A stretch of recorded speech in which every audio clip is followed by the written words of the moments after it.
That's great introduction and welcome, guys. You know, I forgot to put us on live, but we just got on live, so my bad. Everything you said, your guy wasn't able to forward anything, so we're going to say it again. But, let me also quickly welcome our other director. Should I give you director of communication now, Mr. Paul? Well, Mr. Amuzu, thank you for joining. And as I said earlier on, I'm going to drop off very quickly because, 1 as hour. you can see, already people have started coming around. But I'm committed to this program. I don't want my brother Effah to be making a lot of noise on the platform that I ran away from him.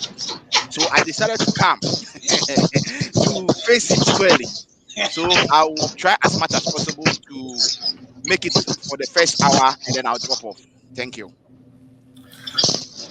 Thank you so much. Thank you so much for joining the show. I know we've done one round of introduction already, and we were in live. So what I'm going to do is kind of start over.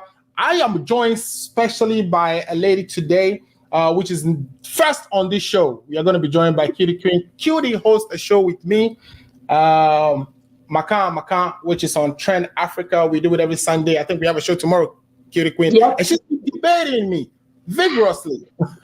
So I, promised that I was going to bring it to the show. So she's going to help moderate. At the same time, she's going to participate and engage in the conversation. So, Cutie, do you want to say something quickly about yourself too? And then I'll go to Effah. If I say something, and then we jump into the show. Oh, I'm just here. Like you said, I host a show called Makan, Trending Issues. What goes on in Ghana, about celebrities and, across the world. I'm also the CEO for Looks by Cutie. It's going to hit your screens very soon, so just watch out. And, let's keep the energy burning. And I'm here to debate my men, so. Thanks for joining the show. We appreciate you coming, and I know people are going to enjoy you. I guarantee it. I am happy that you join us. Effah, you had introduced yourself at this time that we're still on live. So if you can still, and Effah, I really appreciate you actually going week in, week out, joining the show, sharing your view, raising the flag of the MPP high on the Ghana agenda, and say a few words for starters, and then let's jump into the discussion. Oh yeah, thank you very much, Miss Cutie. You are welcome onto the show. We want to have you not just one time, but you visit us as much as you can. Sure. Anything that I'm involved in, I want it to be great. Trend Africa have given me a lot of ideas. I believe in our ability that there is nothing that we put our heads to that we cannot do.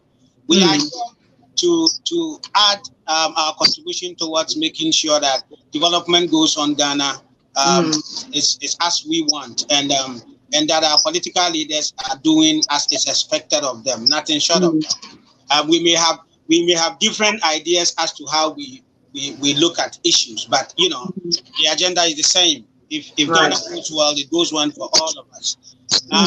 I want to say I am always very happy to come and whatever I'm doing, I can spare this moment and make sure that Ghana agenda becomes great and becomes one of the best out there. There is somebody special listening to us today. The name is Billy, African American, a friend of mine. He just want to listen, whether he's going to understand it, whether we speak Tree, whatever. It doesn't matter. He's listening. So Billy, bring in your contribution.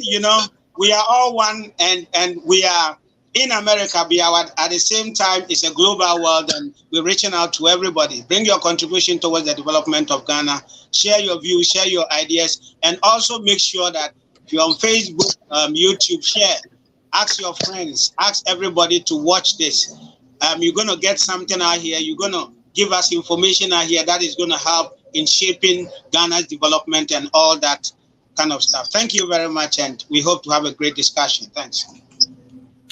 All right, thank you. Thanks for the great introductions. Like you said, Ghana agenda is going to go from strength to strength, and we are joined by Cutie. We appreciate that. So today I have three things tabled for discussion. The first one is the state of security in Ghana. Then we'll jump into the spate of judgment deaths in the country. We just, where we were just slapped with $170 million for our power generation agreement we went into with GPGC. Right after that, there's a WAGL one that came, and there's another one. So there's so many of these things in succession. But we've had 20 years. You and I, Effah, and of course Paul, have read through 20 years history of judgment debts. How can we stop this as a country? We want to pay the first ladies. The monies we spend in judgment debts would pay all women in Ghana combined. If we just put together all the judgment debts we've paid in the last 20 years. So how can we do those things? How can we, avoid these judgments that going forward? We'll go into that. And then President Nana Akufo-Addo says he's building Ghana. He's bringing companies to Ghana. He's providing employment. We'll see that. And we'll talk about that as well. And of course, we know Pokwasi has been open. The Pokwasi project, of course, is a project that, of course, Effah is going to come and seriously address how we get the fund. I said Effah, Paul will tell about how we get the fund, who should actually be getting credit for this project. And then we'll listen to Nana Akufo-Addo as he opens this bridge, some of the things he said, and we'll talk about all that. So, Effah, Paul, if you guys are ready, what I want to do is I want to play this video so we can, it will kick us into the insecurity conversation. This, what you're going to see, and to all the viewers, what you're going to see is the shootings that happened in Ejura. Of course, we know in Ejura we lost Ibrahim, who was going around, Ibrahim Mohammed in this case, who was going around taking videos, making and showing things that were supposed to be done, or contracts that were awarded, projects that were going on that were abandoned, gutters, filthy gutters. I'll play a video from that too. But let's look at when he died. The youth went on demonstration right after burying him, and soldiers were called. Let's look at what happened. We'll come back and talk about that.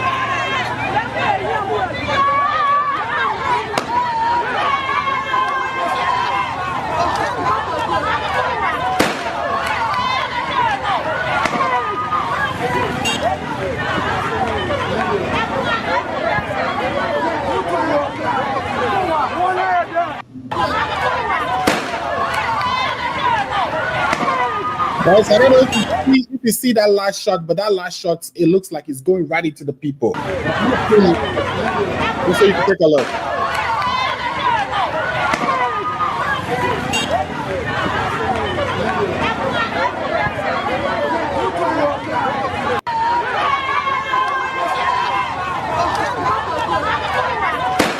Yeah.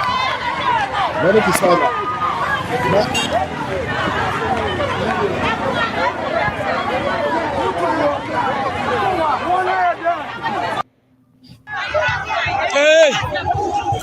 All right. So, in the second video, we'll talk about that too. But that will be, the Chima Saft one. Guys, you were looking at this video. These are soldiers called in to squash a demonstration or to, get people off the street. And you saw the shootings. As a result, we lost 2 people. Do you feel safe in this environment? Would you feel safe in this environment? Is Ghana secure? Based on what you're looking at on your screen. This is 2021 Ghana. And let me start with Effah on this. Yeah, thank you very much. I hope Paul has not run away. I will not accept that. Yeah. Thank you very much, Mr. Alfred. So, Ejura issue, we're going to look at it from 2 perspectives. Okay. You see, what we just watched was as a result of an incident that happened, which is a murder case. So first, let's look at the murder case, and then we can look at the protest as a result of the murder case. That is where you can. So you are talking about the murder of Ibrahim Mohammed in this case. Yeah. So Ibrahim Mohammed was murdered, right? So when Ibrahim Mohammed was murdered, a lot of information came out, right? So the information that came out that he was face Ghana campaign, whatever, he was doing this against the government, blah blah blah. That was why he was murdered. So a reporter sent information to Joy News. Joy News, a big channel. This who carried out that the government or somebody has been murdered because he was against government. He was murdered because of blah blah blah blah, which is completely false. This is a murder case. And you should treat a murder case as a murder case. Now, if somebody is murdered, you don't go out there creating an atmosphere for more people to be murdered.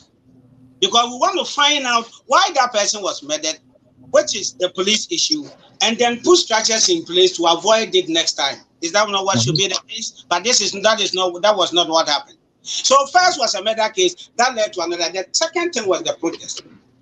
As a result of the information that the youth received, oh, really? Then they also responded, blocking streets and preventing people from economic activities to go on and all that. And no nation will look at this thing and say, if people are doing these things, they must go on. What else? Effah? I think we lost Effah. Okay, so as Effah was saying, Paul. Yes. Okay. So I'm sorry. I had to put the case to order. Sorry about that. All right. Yeah, so the first case and what resulted in the second one is media irresponsibility and some people having an agenda to escalate a situation. They see it as that. If you're going to see it as any other thing, that is your opinion, and I'm not going to have an argument with you now. So the second response, which was not needed, unwarranted, is a murder causing more murder because of misinformation. If you look at that, the police reaction, yes, I think that the police reaction was unprofessional. The police overreacted. They could have been more tolerant and shouldn't have led to more death. This calls for more training on how to de-escalate demonstrations and crowd and stuff like that. It is very important that as a nation, we must be successful in the way we go about. I think you were saying something about the joy aspect, the media aspect, but I don't think you exhausted that. So what are you saying that joy misinformed the public and that is what caused the demonstration? Yes. Yes. Okay. All right. I will say that. You see, okay, so here is what we have, right? There is so many information that is coming up as far as Kaka's death is concerned, right? Okay. Oh, we lost a fire again. Whew, Paul. you heard a fire. I think Paul is frozen too. All right, Kitty Queen. Mr. Muzo, yes, I don't have a bad internet like those who are in government who are getting all the money have. My internet is very good and I'm always on. Even though you are in opposition. Even though I'm in opposition, I have a good internet. I'm able to pay for a good internet. My brother, Akape, who is in government, who is the director of communication for the NPP in the USA, he always have issues with internet. So he need a raise. They just increased salaries in Ghana, so I'm sure Akape is gonna go. Oh, okay, he's back. Hey, Effah, Paul is making fun of you. Paul says, "Yeah, is it coming from my end or is coming from where? I don't know." It's not coming from. It's coming from you. You are in government. It's coming from me. Get better internet. I don't know why. Okay, let me change internet. Get better internet. No. It is not my internet. Yeah, sorry about that. I apologize for that. So you see, they reported that the guy was killed because he's a face Ghana campaign, whatever. That's not true. They say it was a mob attack that killed him. That is not the information that we have right now. Right. So there is a lot of ongoing. So we are not. I don't know if you have any back end information that knows exactly why he was killed. So you can't even So conclude my that. point is that my point on this one is that you see, it is like we have pockets of information that points to the killing that seem to be throwing all of us off, and based on that, some people act and then causing more problems. And why do we want to do that? You get what I mean? So as media, the point was that the military. So what I'm going to say is that media, like what we are doing right now, it goes out there. A lot of people are listening. Based on what the information we see, people are going to act. So why would you put something out there that you are not sure? You don't even know. Right. For what reason are you doing all these things? No media has to be putting out stuff. Let's even say he was murdered because it's a first campaign. This thing. Okay, so we need to address that. We don't need to do it in such a way that it causes more death. Well, that's how you develop as a country. It's law enforcement that is now causing the death. Like you rightly said, you pointed to the fact that the police could have escalated. They could have dispersed this crowd professionally. You said that. Yes. Okay. So they are the one causing this second. People demonstrate. You cannot tell the citizens don't demonstrate when you have suspicion that a person who's going around exposing projects that are discontinued, things that are impacting their life, that person has been murdered by whoever, But again, the investigation is still ongoing, so we don't want. I understand all that, but you see, Alfred. And so a lot of people have made videos about abandoned projects. A lot of videos have come up before the elections. Right now, people are going to make videos about abandoned projects. Nobody has asked anybody. Not everybody was giving, according to letters, things that I've seen. Maybe you will say it's fake, right? There's a picture going around of the police actually giving him warning that his exposés are putting the government in bad light or something like that. I'm sure you've seen that too. So not everybody who's recording tapes and sharing is getting such warnings from police and then thereafter getting shot. So let me I know you've said a lot. Let me bring Paul in and see what Paul has to say. Paul. Yes. Effah is saying that,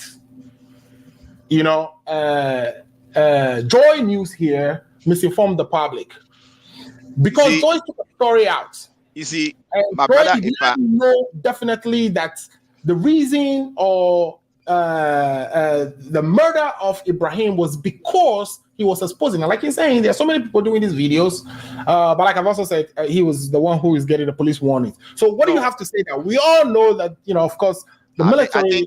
I think I totally disbank and I'm going to punch holes into this wild allegation made by Kakape this afternoon.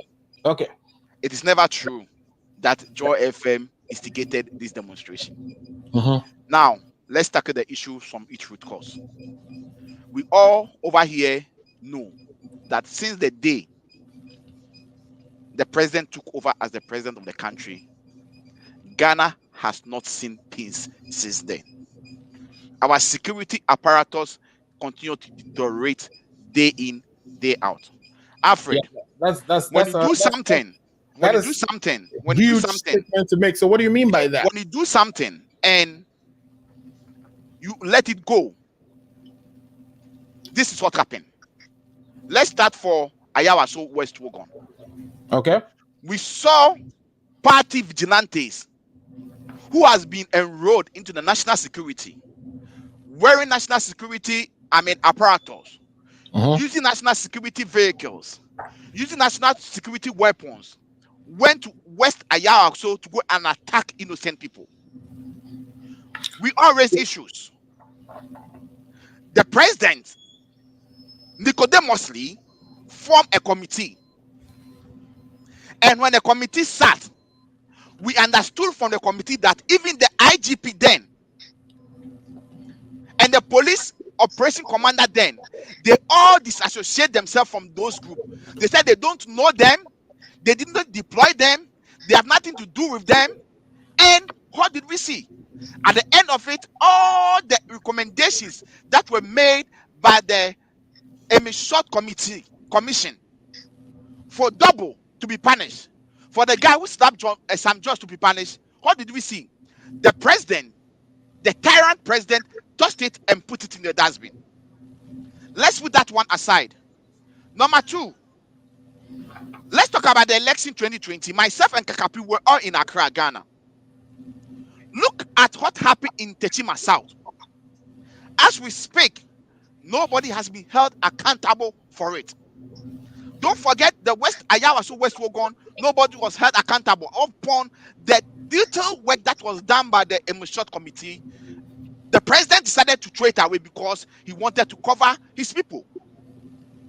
Apart from that, we are in this country and non-NPP vigilante Delta Force people attacked a court and the judge has to run away. As we speak, those people, nobody knows where they are. Rather, those who went to attack the National Security Coordinator in Kumasi, when they arrested them and take them to court, they were fined 1,800 and they will let go scot-free. The day that the president was inaugurated, right in the presidency, a police officer was attacked by these vigilante forces, and the president did nothing about it. Rather, the one who did the video was rather punished. Right. What is the cause of all this attack? Nanado is the cause of all this attack because he trained these vigilantes, and these vigilantes have been enrolled into the Ghana army, and they are the one doing this. Alfred, I'm coming to Ejura. Right. A trained and a professional soldier will never kneel down like we saw in the video and shoot into the crowd. But he will never do that. We did not see him firing the guy on the kneel. From the video, he did not fire. From the video, Alfred, from the video, you saw another person firing right before he went on his knees, but you didn't see him fire. But anyway, yeah. He went on his knee and he shot into the crowd. He shot into the crowd. Okay. I've been following the commission's sitting, and Alfred, it is on record, okay, that 12 FM gave the commission the rare footage without not editing it.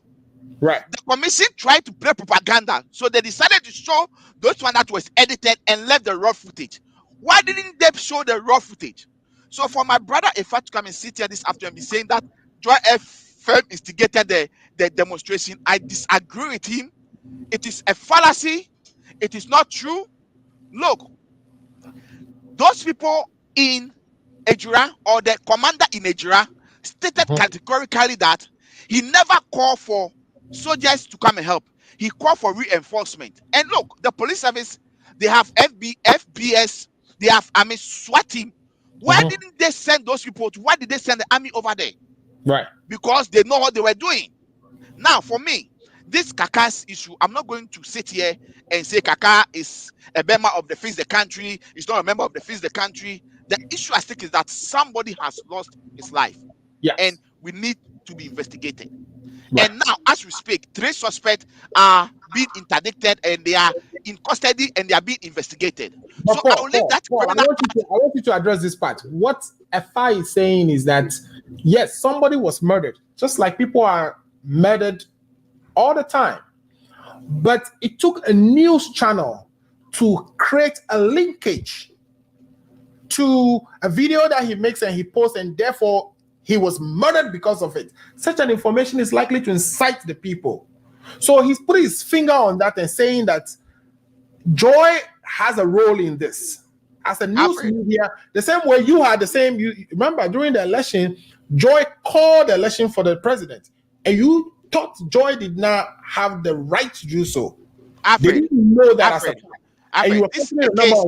this is a case whereby this Kaka is all over social media. Right. Kaka's issue didn't start today. Kaka's issue started day one when they appointed the MCE. Right. He had issues with the MCEs. He has been fighting with the MCE. He has been doing all sorts of things against the MCE to the extent that the police commander over there gave Kaka a warning. And the police commander confessed at the commission just 2 days ago that, yes, they wrote a warning letter to warn him to desist from the videos that he's making because, according to them, he came to film a security installation. Fine. Let's put it aside. I am saying the nationals, the police over there were capable of handling the issue. Right. The regional minister Simon, Honorable Simon, that's what they call him, Mhm. should be fired as we speak. He is the one who called for the military The army, to come yeah. over. Mhm. What stopped him? If you receive intelligence, They according to say he him, did that according to they've the received national security. intelligence. Yeah. No, listen to me. Mhm. According to they've received intelligence. Intelligence, If yeah. you have received intelligence, what do? Why won't you let those security or those military men go to the police stations and other facilities that you think they said they were going to burn down to protect that place? Right. You see how shallow and weak this MPP government is? They But claim they have the men. I'm saying that they were disrupting activities in town, commercial activities. It is not And true. If It is not true. yeah. They did not destroy anything. As we speak, there's nothing on record that they've destroyed any property. The guys were agitated because after Kaka was brutally murdered, Mhm. after 2 people attacked him in the night and hit his head with, pistol and all sorts of things, that Right. led to his collapse, that he was sent to the hospital and he Mhm. passed on. You know, our brothers and sisters, the Muslims, they Right. bury people within 24 to 48 hours. They don't keep people They for don't long. do autopsy and all. Unfortunately,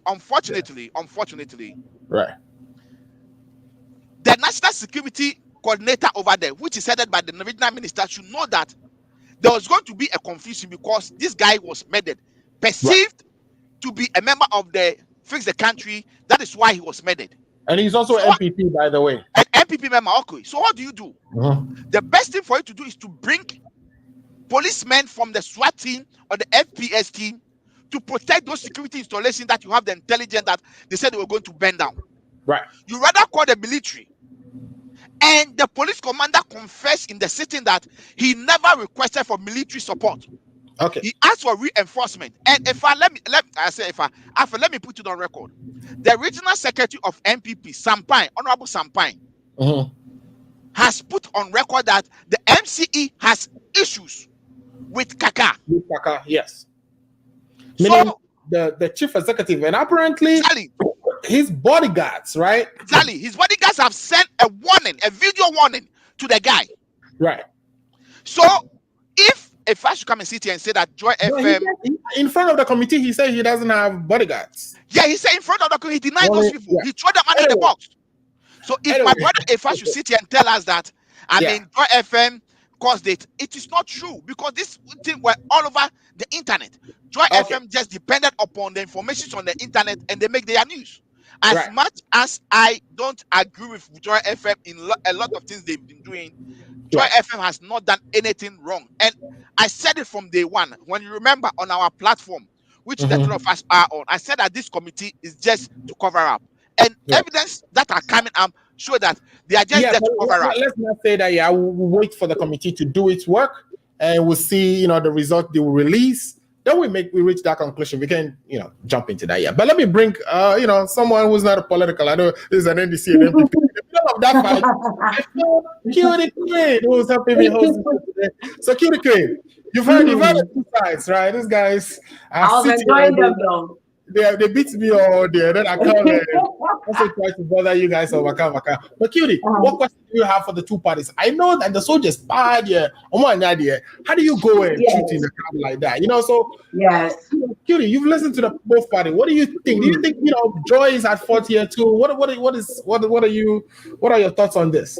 Yeah, let me go straight to the insecurities. The question that you asked, right? Yeah. I've had the chance to be in corrections, which I really love. It's not a field that I am really well vested in, but I took the risk to be in corrections, okay? And in the academy, we were trained, as policemen, or let me just something compared to policemen or something like that, okay? You never skip fire by kneeling down and aiming like that. I'm gonna miss our local language and Brofo altogether. You wouldn't even get time to kneel down and aim at somebody like that, or aim and try to say, okay, I knelt down, I aimed, and then I shoot in the sky. Okay, Ghana, our security is very poor. Security system, our security personnel needs to be trained well. Okay. And for and based on the particular action, whether he shot in the air or whatever, the action that he did, what he did. If you always have social media, on the pen, on my circle, On your time, on kneeling down, just ask for what was if somebody's kneeling down that way, right? And aiming. What they are doing is they are trying to make sure when they fire that they stabilize the direction. They want to hit. But Alfred, are you going to fire somebody? Are you going to fire somebody who is not a threat to you? Were they having weapons? That comes into mind, okay? Yeah. Were they having weapons? The protesters, no mukra what? Were they a threat to the police or the army or whatever? Right? So why would you aim at somebody who is not a threat to you? Right. That is the security that we are talking about. Okay. Yeah. Last night I was talking to my husband about something. Let's look at what happened, I think in the year 2000, where they were playing the football and the police went to deploy tear gas and all that. Right. Was that necessary? The stampede at the stadium. Exactly. Was that necessary? Our security personnel needs to be trained on what to do when they are called for in certain situations. In corrections, if an inmate slaps you, okay, and the inmate slaps you and goes back, you cannot retaliate by slapping the inmate back. Because at that point, the inmate has separated him or herself from you and it's no more a threat to you. So were these protesters, were they a threat? For you to aim and shoot in the eye, or for you to aim and get ready or whatever. Our security sucks. And I can give you so many instances which I don't want to go into, okay? But our security sucks a lot. And I'm not here to say MPP or NDC, but I'm here to talk about security personnel.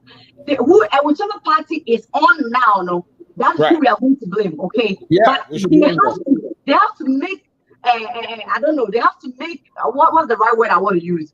They have to train. They have to make provisions to train our personnel, because this is a no. It's not gonna happen in America. It will. Let me use this guy's instances. The guy that Floyd.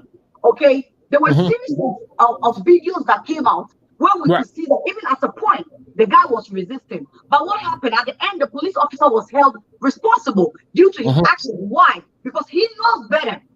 Okay. He knows better. So our personnel, they need to train them well. Ghana security needs to step up, because me, as I stand right now, I don't want to go to Ghana because I'm afraid of my life. I don't hold arms. I don't hold anything. I mean, is that for you? You really don't want to go to Ghana? No. Not right now. No. Interesting. Okay. All right. So let me take this quick message from Pascal Kojolumo. Pascal is a friend of mine. We went to secondary school together. He's saying, this Effah guy is not a serious guy, I'm afraid. No, Effah is a serious guy. Don't say that. Effah is actually a very serious guy. He says, I'm afraid. How can he say that the media is responsible for making the killing known? Well, yeah, he has. I mean, he's saying, I guess what Effah is saying, or from the way I understand, is that the story is not conclusive. They don't necessarily know the facts. So you don't create story, or you don't connect dots that perhaps will cause chaos or cause people to go on the streets unnecessarily. So I think that's what I heard him say. Dr. Ofori, which is the director of Akko Radio, supporting the show. We appreciate you again, Dr. Ofori, for watching. Please share the link. Dr. Ofori is saying this is a great show. Of course, he's going to say that, right? He's my boss. He wants people to watch. All right, so I want us to jump to a second topic. People say, even if I was blasting in the background, that when I come, all I say is negative stuff. I have a quick reaction. Oh, okay, go ahead. I wanted us to go. And don't forget, he's gonna leave. Don't forget, if Effah talk, I will also talk. Yeah. You come in at any time. But you see, first is to look at. Keep it in a minute, quick. Yeah, Paul is adding too much to this issue that is it is not really related. If you talk about Techiman South came because NDC lied to its supporters and they got killed. So if we stop giving misinforming our people, they are not going to die. All the election violence after the election, because Mahama said he won, the people should go on the street and fight, and it happened not to be true. So if we tickle ourselves, Paul, let me finish.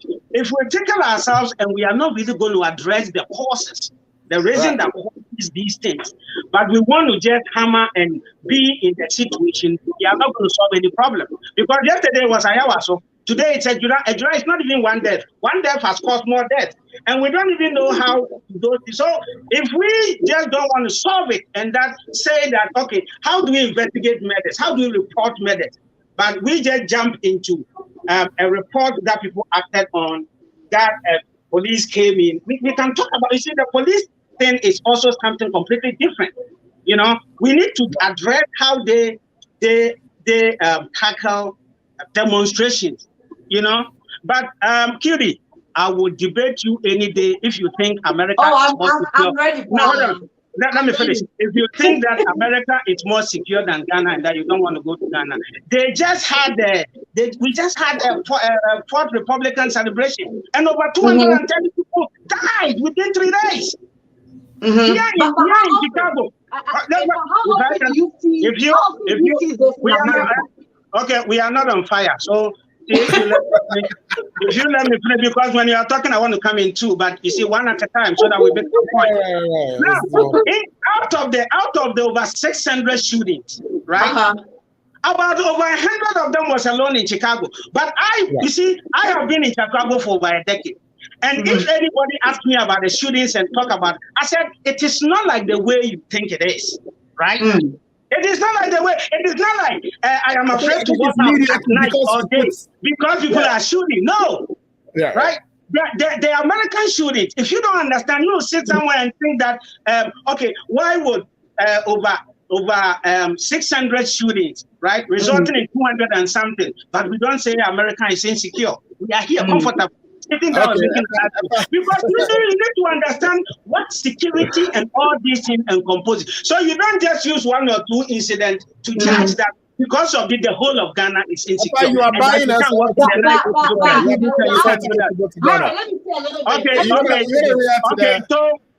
Okay. So it is. She wants to react. Yeah. So the first time, so give me a little chance. We'll get your time and talk. Now, if we are discussing and we want to justify, we are not going to go anywhere because I have a lot against NDC. You hold meetings, people come and shoot over there. There were a lot of people that NDC people have killed among themselves because they have issues. In my constituency, a lot of people have issues with the MP, with the regional minister, with all these things. But should they go and kill? We need to know how to handle individual differences and don't say that because necessarily there is an issue with somebody, it might lead to death. A lot of people have issues with Mahama, but should we sit down for those people to harm Mahama in another way or one way or the other? No, we need to really address escalations and all that kind of stuff. Instead of saying, oh, this and this and this, so this should happen. No, that's not the way to go. Because issues are going to be there all the time. Let me say this, right? You know, if I compare the two political parties and their errors, right? At this point, every single day, I mean, on the social media, I'll say I'm a social media mouse, okay? Every single day, there is a shooting, there is something that goes on, being it in the afternoon, in the morning, in the night, there is something, actively going on. Okay, so then I ask myself, it looks like our security system, people have got to realize that our security system is not working. So now they're not even before. Okay, this can happen in the night. But now broad daylight, okay?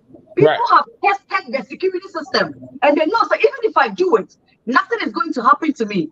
Okay, so now in the afternoon, broad daylight, people go down rampantly shooting and stealing from people because they've tested the security system.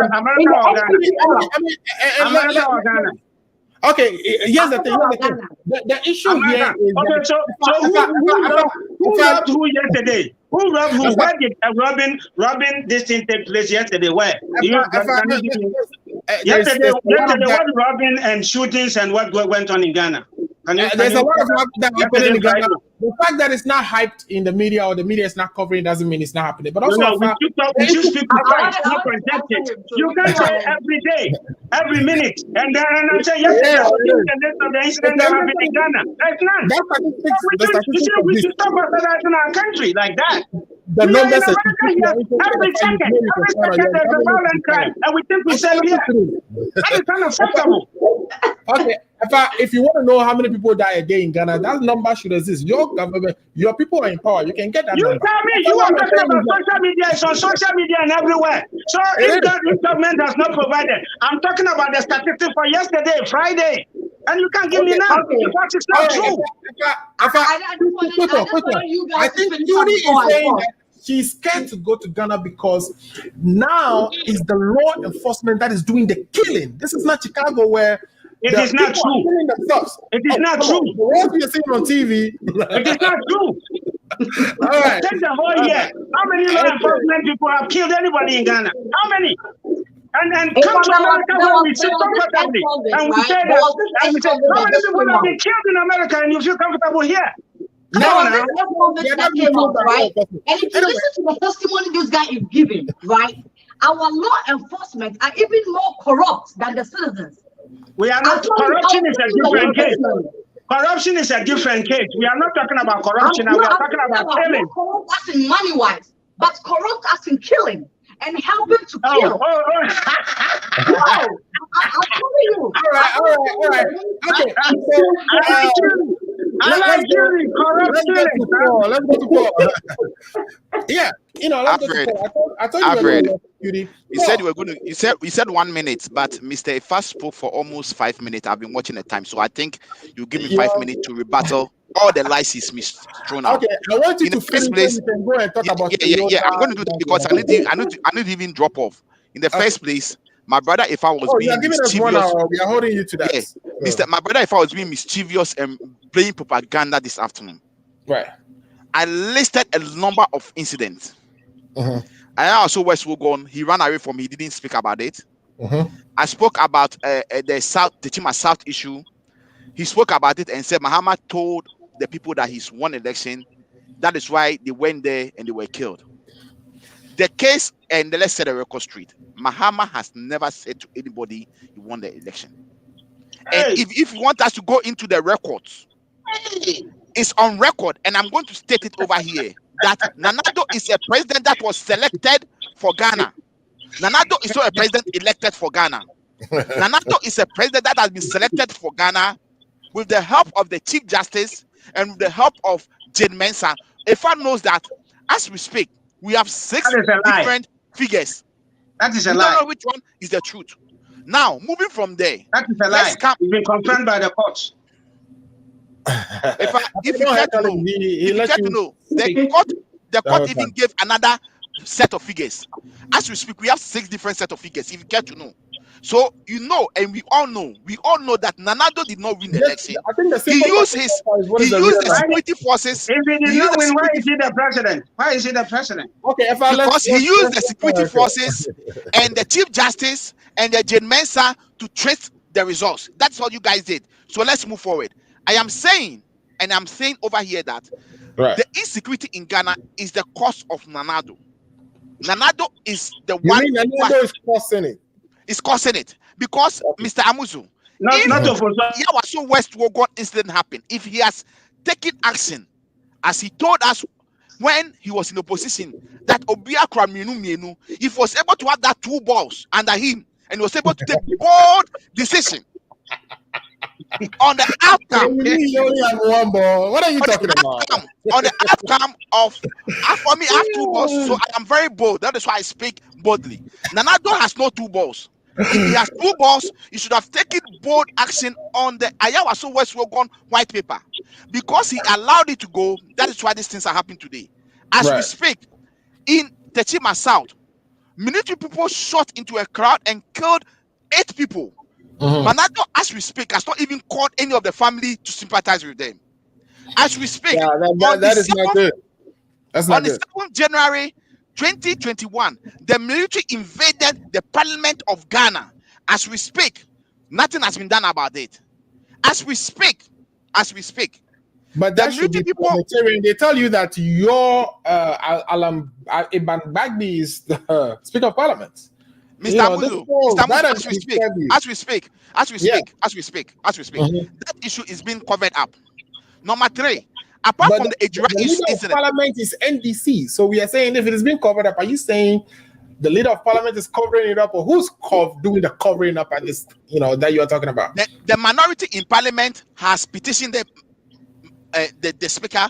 They want to table the issue. We will go into it. It's not going to go dead. We are going to make sure that we're going to find out who set those soldiers into Parliament House on the eve of 6th of January 2021. Now, Mr. Mus, moving from there, let's go to Wa. Don't forget that after whatever happened, the following day, soldiers in Wa went on rampage, beating citizens. Right. Now, the question I am saying is that trained military professional soldiers who don't behave the way they are behaving. Right.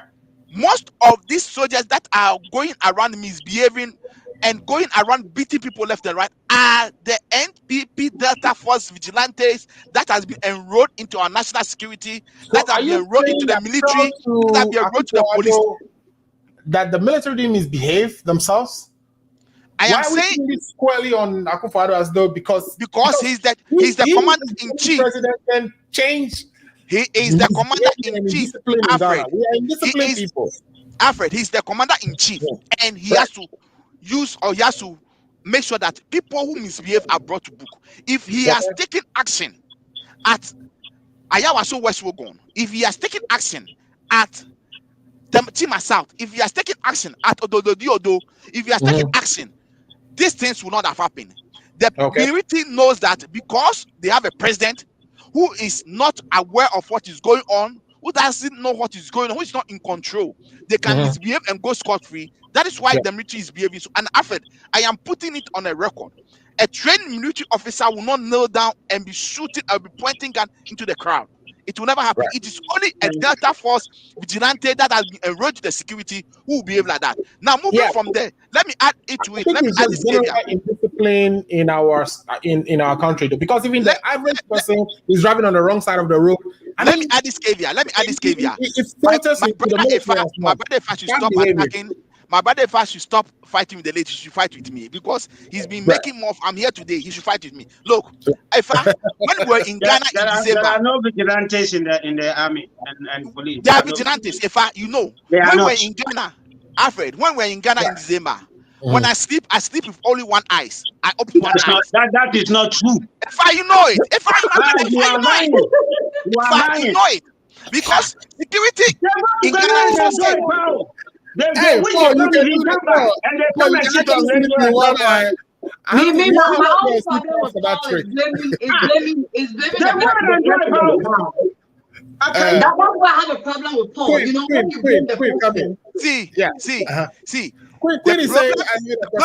problem is that the president has shown that he is intolerant, he is incapable of taking in charge of the security of the country. But Paul, after the election, right, we saw a lot of protesters, rallies, and stuff like that. It never happened. There was nowhere I mentioned who said the president of the NDC. After the election, there had not been any protest. The NDC wanted to go for a protest. There was a lot of Hey, Paul, stop lying, man. That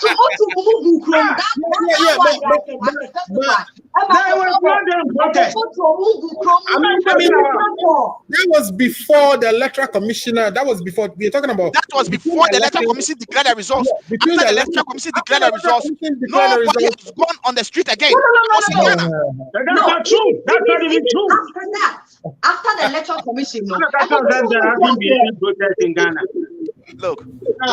Look, my sister. After the electoral commission declared the results, I was at the NDC head office at the strong room. Our supporters from the NDC office is at Adabraka, and the electoral commission office is also at Adabraka. It will be like a distance of let me say about 1 kilometer, if I'm not mistaken. So they were mounting force to go to the electoral commission, and the security forces stopped them at how do you call it? The mental hospital, the cross mental hospital where you have the cathedral mental hospital, that big intersection. Oh, okay. I thought you were talking about that was where they were stopped. Okay, they were marching there, they stopped them. Immediately after that, the NDC wanted to go on a street demo. That was where the police took an injunction and said that because of COVID, they went to court, and the court said nobody should go on the street. My sister, since then, it was only this Thursday that demonstration has happened in Ghana. Apart from that, There has been series of demonstrations. If it is the favor of the MPP, they allow it to happen. But if it's against them, they use the law and tell you that because of COVID-19, because of health issues, you can't go on demonstration. I am saying, So NDC demonstration was in our favor. Your demonstration was in our favor. Because the court has no choice. Because the court has no choice. Nanado has no choice. Can you speak to a person for footage? Can you speak to a person for footage? How far? Are you telling me to a person for footage? Because that's part of the insecurity. You see, if I'm beating Effah and I'm ripping him, then he bring what is Ofusan for footage going to do? They want lockdown. They said it's lockdown. How far? So anyway, let's conclude, just 30 seconds to conclude. Look, Ghana is the only country we all have. Nanado have six security couples. Right. And security is deteriorating. I know it's your party. Let's put politics aside. No, I'm not talking because I'm not talking politics. I'm talking national. Let's speak the truth. It's not deteriorating in Ghana. I disagree. There are 6 different security institutions, right? Exactly. Headed by 6 different, and they are paying all of them. Job for the boys. They are paying all of them, and security is deteriorating in Ghana. And I'm saying once again, I'll be going to Ghana maybe next month. And if I go, I'm not going to sleep at all. I'm going to put on my wife. Why? I'm scared. Take killing with you.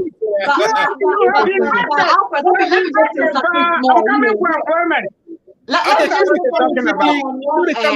want to read 2 messages after you come in, and then we can switch the topic. I want to hear what Paul has to say on the next topic before he leaves, because he's going to leave us. So go ahead, Queen. Okay, so I want to say a little bit about what Paul said. I know he's blaming the president because he's the commander-in-chief of the armed forces and all that, right?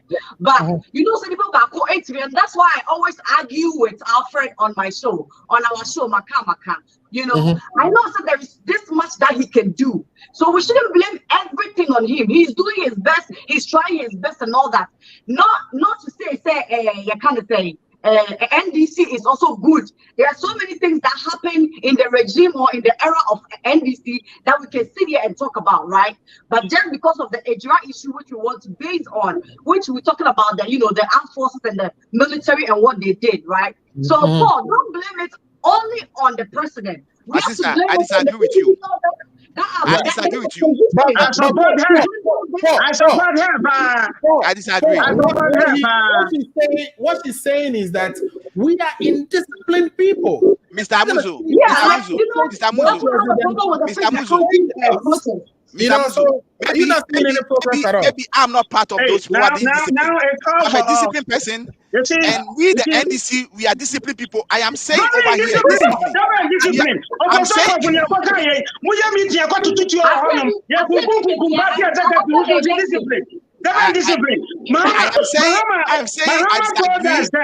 Mahama, the ex-president, told that, "Oh, you're very violent, and they come from a violent regime." What are you talking about? And then you sit here, hold on. What happened before Mahama said that? Emotionally incompetent. What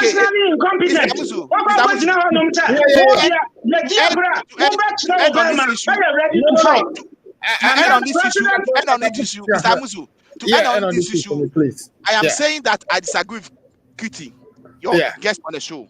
Because all the president knows is no.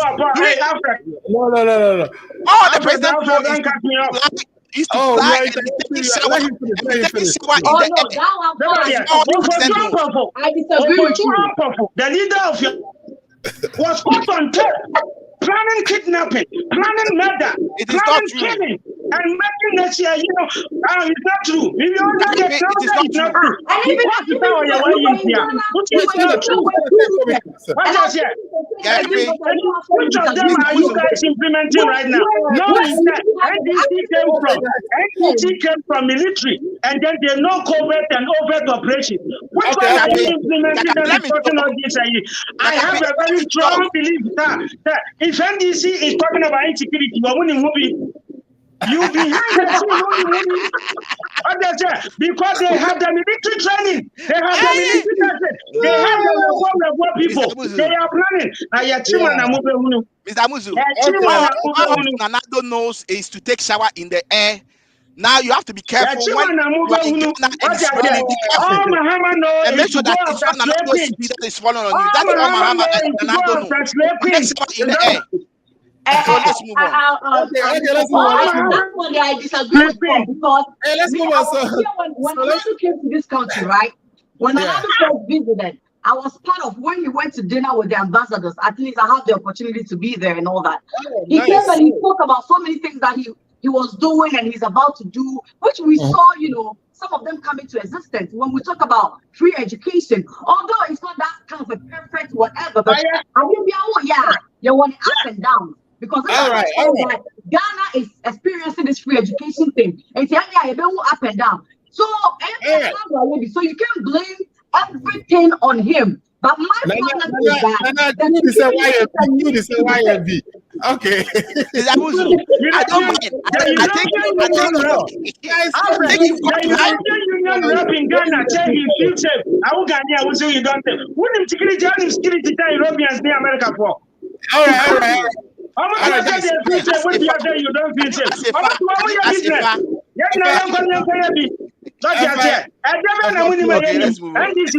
And then I'm winning for example for them. Bring all these whether I like it or not, your president is incompetent. Your president is business. Your president doesn't know what he's doing. That is why security is getting out of hand. That is why whether you like it or not, a prominent member of your party I'm going to mute all of you so I can read my message. So Bless Bafu is saying that that statement is not is of no fact. How can the media do that? In other words, he's saying that how can the media be the ones inciting the people to go on the street? It was, I think his belief is that Kaka was killed because he was exposing the government. Anyway, Boss Linga is saying Alfred for once has acted as the host instead of NDC man. I like this, Alfred. Thank you. You guys has been on me. Ask Kakape. Kakape was on me in our platform that I'm NDC and MDC. And I told him point blank that, I actually was an MPP person, until 2006, 2020. This 2020 election that I favored John Mahama because I disagree with a lot of some of the things that, our current president is doing. And, it is clear in my conscience that, I'll prefer Mahama over him. And so Kakape was going to help me launch my NDC campaign here today. But anyway, the show is not about me. I'm not supposed to be here, canvassing NDC. They're not paying me yet. If they start paying me, I'll come back here and canvass for them a lot. And so Cutie Queen today, I think being on the show also helped me, not be an NDC man, true. But anyway, let's talk about what Lifetime Legacy has to say. So, Boss Linga, your comment is taken. You guys have been on me so much. I've taken it. Lifetime Legacy says, this lady is too beautiful to be defending NPP. The Bible makes it clear in John 10:10, verses 20 to 20 that Nana Ado Baumia came to steal and kill. Cutie, I don't know if your mic is off or anything, but yeah, they are quoting the Bible for you.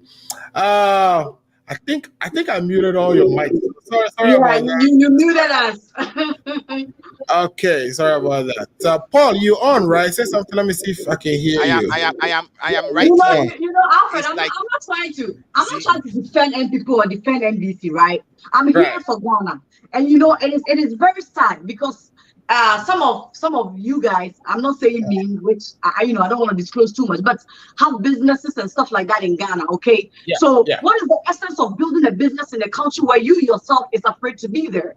Right. So I'm here as a concerned citizen. So where NDC go wrong, I'm going to counter that, and where NPP go wrong, I will say that. And that is why I didn't agree with Paul when he was blaming everything on the president, because the president is just a one person, a one party person. The hypocrisy of Ghanaians is becoming too much. When Mahama power. Hold on, when Mahama was in power. But Mahama wasn't good. Even if, oh, can I talk? Today, the two of you, see, they got that today, but are we in a free talking? You or each person will get a chance because I need to know.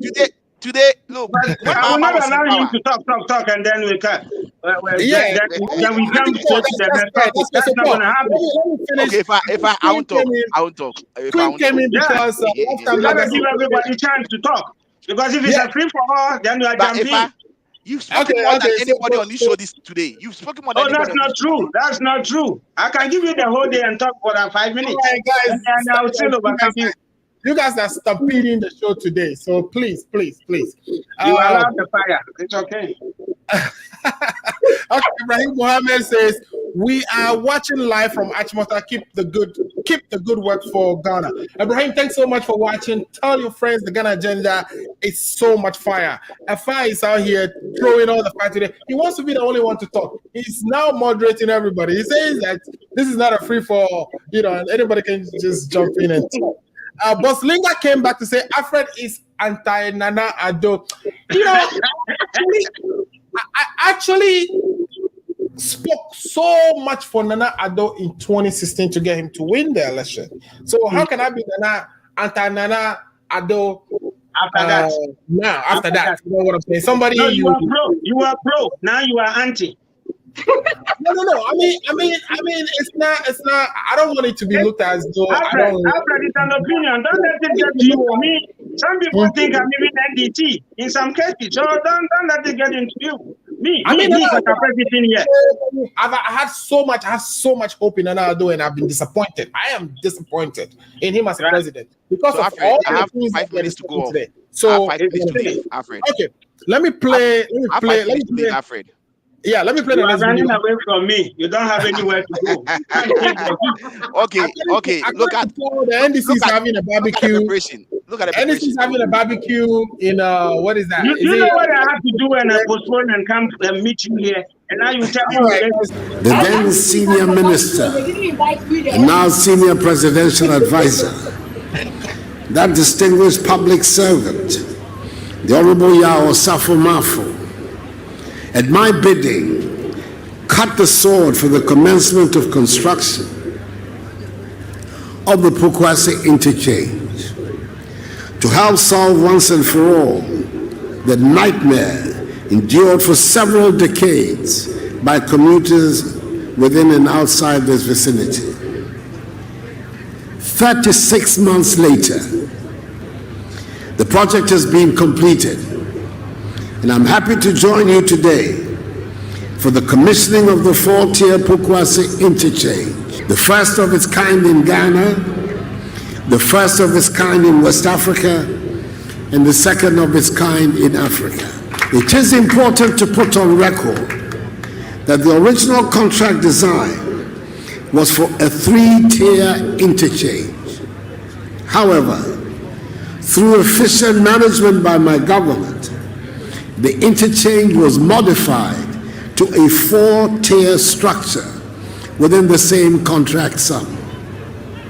Indeed, $289 million United States dollars has been used by the Akufo-Addo government to construct 3 interchanges. That is at Pokwase, Obeche-Bilamte, and Tamale, as opposed to 260. That is at Pokwase has been used by the Akufo-Addo. $289 million United States dollars has been used by the Akufo-Addo government to construct 3 interchanges.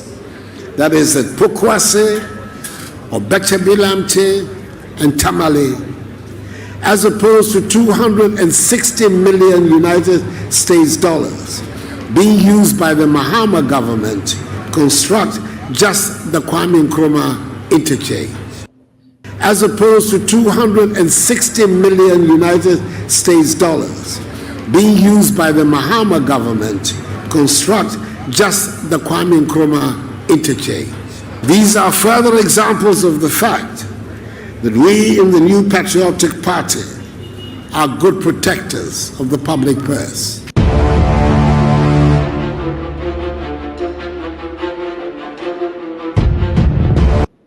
All right. So, Paul, let me bring you in quick on this. Paul, yeah, Leonardo is yobbing here. He's telling you that, you know, he took 289 million to build 3 interchanges as opposed to 260 just on Circle.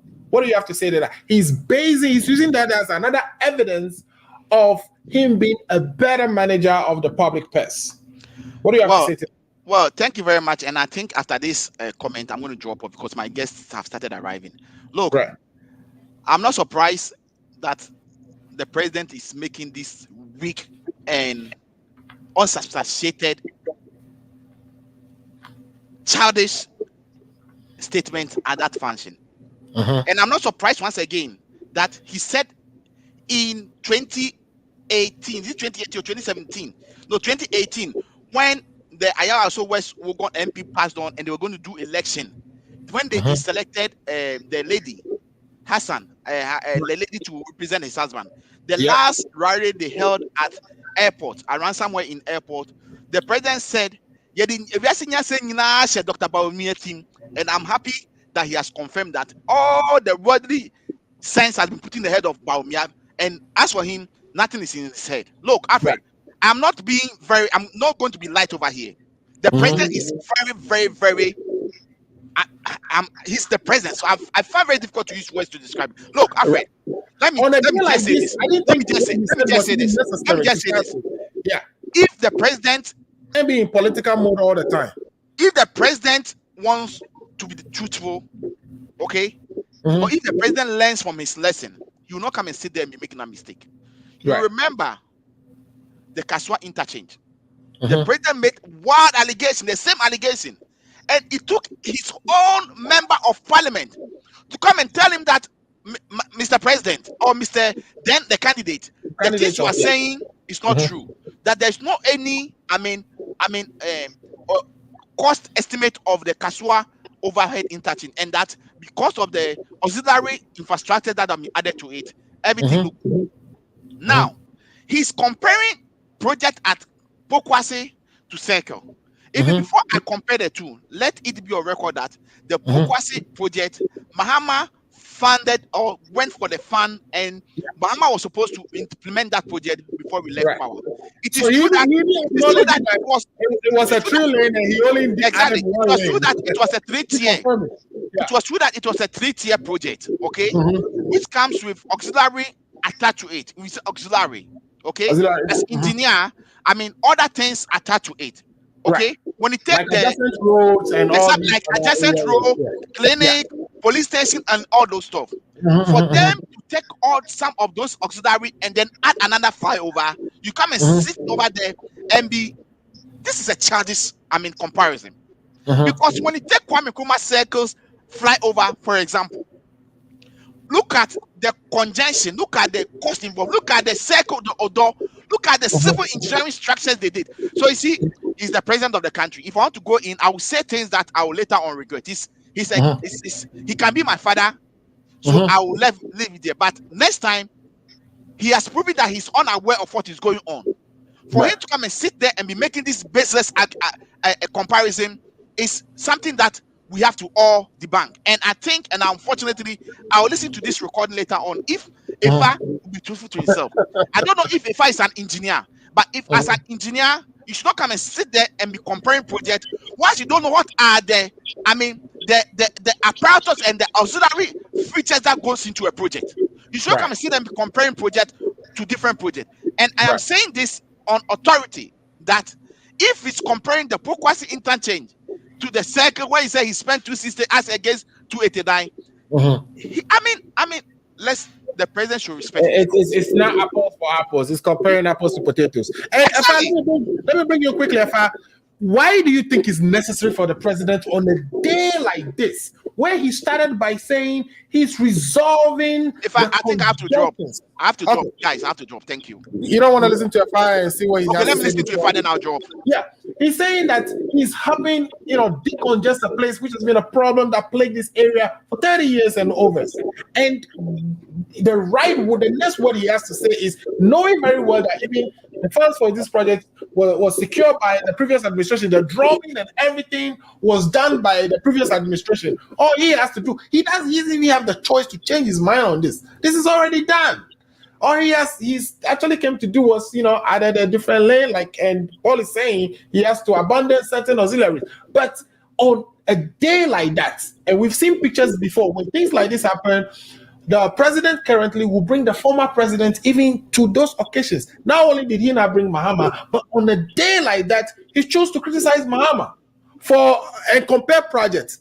Do you think it's necessary? Can this president not just be political for one day? Over to you, Effah. Okay. I did not see what he said that was not true. You are adding more to some of the things. He did not talk about who secured the loan. So I don't see why. Who doesn't know that the loan was secured before we got into government? He was telling us facts. Unless, of course, we're going to pay. So we can do the other things we want to do. It is a fact that for the same amount, it was 3 tier. And for the same amount, it is 4 tier. It cannot be. It cannot be. How can it be? I mean, are you saying that the raw materials and the bill of materials and everything that they had before that was only going to give 3 tier, that you don't have to purchase additional materials? Listen. Are you saying that, or prices of materials? No. Are you saying somebody took the figures from the stats? The issue is not what I'm saying. Nanado is making claim to him. Hold on. What type of efficiency is he referring to? Is it because they abandoned other things that he was supposed to do and use the money because the materials didn't change? We know that the same people who did the original estimate are the same people completing the project now. So what is he talking about that we don't know? It's not. It is not even this one. It is not only this one that they got more for the same value. It is not even this one. And this issue of tier made 4 tier, he is not making it today. Okay, it is not today that we are making this. We've been talking about all that he said. It is not something that our government is making it today. We've been saying it all along. And you see, so if what he's saying is not true, right? By this time, people should have gone, investigate and say, oh, what you are saying is not true because we have gone to find out blah, blah, blah, blah. So you don't come here and say it cannot be. Based on what are you saying it cannot be? Because we've been saying this since day one. Since when the sword was, we performed about 3 years ago. What I'm saying is, if he was somebody, you see, I had a call, so it is, I can't hear you. I gotta go and come back. When they call, I don't know why it's acting that way. So let me quickly come back. Okay. Paul, you have something to say quickly before I leave. I mean, the president should stop the mischief. He should be a president. He's been playing mischief since 2017 when he was elected. He continued to play mischief. He was trying to say this thing just to divert attention. This issue, this topic has come on before, and we debated it. For him to come and doing the same thing, just trying to divert attention. The attention is trying to divert. We are not going to allow him to divert attention from security issues in Ghana. We want to be on him. No. It's a security issue. And I know my brother Effah is going to support them in the security aspect. Effah, when you go to Ghana and you are part of the security team, then I'll come to Ghana, I'll sleep. But until then, I will never sleep. No. And I'll join you guys next time. Security is not my area, so I'll never be part of it unless for whatever. But Effah, I'll join you guys next time. Thank you. Okay, no problem. Take care of your people. All right. Okay. So what we need to know is that all that he said are facts we put out all this while, right? That 3 of this caused this. It is up to you to do the explanation and say and tell us that, you see, he said auxiliary. Auxiliary what? Auxiliary is a word. It is like saying human being. Auxiliary road. So That means you have to, the neighborhood road. The neighborhood road. Okay, Yeah. so if you mention circle interchange, that will the cost is 260. Auxiliary what? Roads, tell me auxiliaries and all this other stuff. No, what other? Be specific. What is other stuff? What is other stuff? Human beings. This is public information. If you want it, you know where to get it. No. Okay. As a host, if you are debunking something, right? You debunk it with. You say Paul said auxiliaries. Auxiliaries what? Okay. Let me ask you. You tell me public information. Let me ask the question. Since I'm the host. Do you the circle interchange, was a police station built as part of that or not? Did they build which second interchange? The circle overpass I'm talking about. Right. It's a what? Where adjacent roads constructed, was a police station added to? Are you telling me or you are asking me? I'm asking you. I don't know. Okay, so you are in government. I'm saying this information is available to you. You can get it.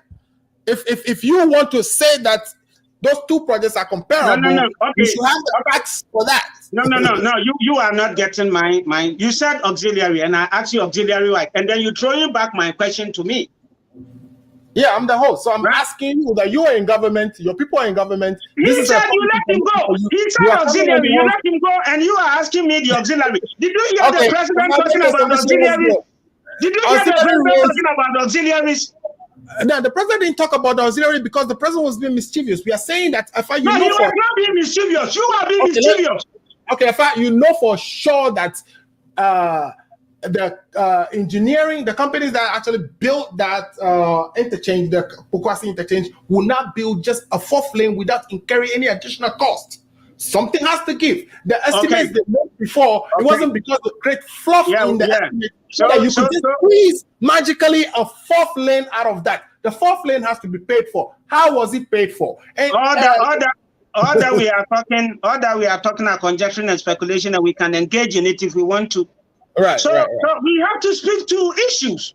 So okay, the president had made a statement that I built in the first place it was 3 tier. I made it 4 tier. And that we are building 3. We are building 3. And that all these 3, if you add the cost to this, it is this. So if you come, this is not fight. I don't see why you mischievous childish. We are hearing. So you say, this one is this cost because this one has this that you don't have here. This one has this that you don't have here. This one has this because it costs this. But because you see, when they tell you and they do all the calculations, you see that it doesn't make sense. It is not value for money. That is why they say auxiliary. Auxiliary this. Okay, this one too. You know that they have to pull and I finish. You have all the institutions. If you can make me finish. Yeah, if any of this is wrong, So no. The auxiliaries. You mentioned police station, blah blah blah, public information. Okay, don't tell me to go look for it. Right? Because you are debunking mine. So you don't go back. You don't go back to me. What you supposed to do. Maybe we should have a show where we are all provided. I'll go, research this project document so we can all look at it and we discuss the details of that. What we're doing now, of course, is just not going to get to the end of the topic. I want. Now you taking over for NDC. They spoke and they gone. You didn't interject. They didn't ask them any question. And now I'm talking. And now you think that whatever you want me to speak, what is on your mind? No. This is very unfair. This is very unfair. This is very unfair, and this is unacceptable. Okay. You cannot. It looks as if you want to put into me what you want me to say. You think whatever you say is something that I agree to? No, I don't. But I'll let you talk. I may interject. Right. But you cannot say that because what I'm saying doesn't fit into your narrative, then we have to discover another discussion. Are we not talking about project because that what the president said? And I agree with him. And this is not the first time that what I'm telling you. So if you are telling me that, the circle interchange, you cannot make that comparison, we are comparing interchanges, and you say you are comparing apples and oranges. What is 2 interchanges? You're telling me apples and oranges? Are you kidding me? So you come and say that, oh, Mr. President, and you see, I don't have a problem with you. I know where you are, but I'm not going to give you the fact. I know where you are driving at. It is not me to make your case good for you. I want. Yeah, because you put it out there that these are the 2 costs of the project. But so you come and you say auxiliary, I ask auxiliary what? And you are putting it back to me. Because when you tell all the auxiliaries, you can't even compare 2 houses. Let me tell you, it is a police station. It is a police station. Houses, right? A house may have a deck in the back, a house may have a pool. So there's so many different things that goes into. Yeah, but when you are comparing a house and a house, you are not telling me. You can't tell me that. You can't tell me that when we are comparing a house and a house, it is comparing oranges apples. If you are comparing a house and say a football pitch, then you can say we are comparing oranges and apples. Now, if you are talking about cost, then you can talk about that. But we are comparing 2 houses, and you are telling me we're comparing orange and apples. Even in the oranges, don't you have bigger ones and small ones? No, I'm not going to take that. Yeah. And so what the president said, he's right. That is the fact. It is up to you to give details. Now, the details that was left out, we can have that discussion. But what he said was true. Right? Now, the question about the education. On the day a bridge that is an overfly or whatever you call it, that is going to fix a congestion problem that bedeviled our country for that long. I think that, the president should stay a little bit above the water, right? Give praises where praises is due. He started by praising Osafo for cutting the sword and which was all good, to the point where he's now doing politics. He's not an engineer. I mean, come on. Let's. If there is fraud, is he not entitled to politics? Is he not a politician campaigning for his party and all that? He's the president. If you feel like the previous administration did something nefarious in building a bridge and it caused financial loss to the country, or they went over the cost, he is the president. He should investigate it and prosecute the people. Okay. He's in charge. Okay. You are adding more. He did not say. The president did not say. The president did not say that it is criminal and they. You see, you are adding more to that. What is it? It's just people being stupid, or they wasted our money, or what is it? What is it? And why is maybe people being foolish, not stupid. People being foolish. Do something good for our country. I'm gonna bring Cutie in so Cutie can help me, because you are killing me with this. Maybe you won't let me finish with my submission. Finish. I'll bring Cutie in after. Go ahead. Yeah. Okay. Before I go on with my submission, I think that you're being unfair here. Okay. So let me flow with my destiny. You can ask questions, but you don't fight me on the program as if you are doing the bidding for the NDC. No, that is unacceptable. The president did not talk about criminal issues here. I'm just bringing it in. The president did not. Can you let me finish? Because if I don't finish and you cut me off, then I'll have to leave the program. If that is what you want, I have to finish. If you can stop interjecting me for me to flow. All right, go ahead. Exactly. Hey. So the president did not talk about criminal issues here. The president did not talk about court and blah, blah, blah. The circle interchange, we all know, cost $260, $260 million. And this one, and plus other ones, he put it together and say one caused this, this caused this. If it is politics, it is then he's entitled, he can do politics. Why can't he do politics? He's not a politician, not the president.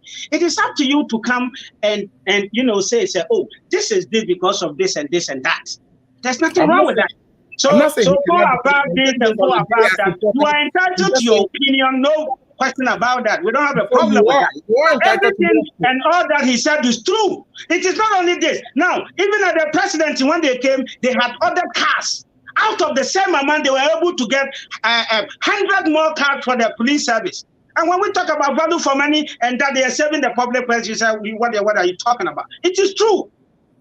But we are witnesses to a lot of these things. And many other things that you can account this president for. You can hate him, you say you don't like him, you can be anti-Nana, but he is focused and he's delivering to Ghanaians what they need. Well, I got now hey, I love it. But if I listen, I'm saying why is it so important on a day where he's delivering something as good as he started talking about to actually go down that route? I mean, he has all the time on the planet to go and compare projects. On a day like this, show us, can they come and tell us the good thing? And let's go, you know? We want to hear you. That is what you want. Unfortunately, you didn't get it. But anyway. But I'm good with whatever he said. I support it. He should have added more back into it. Of course you will. I would never be, I'll be surprised if you don't.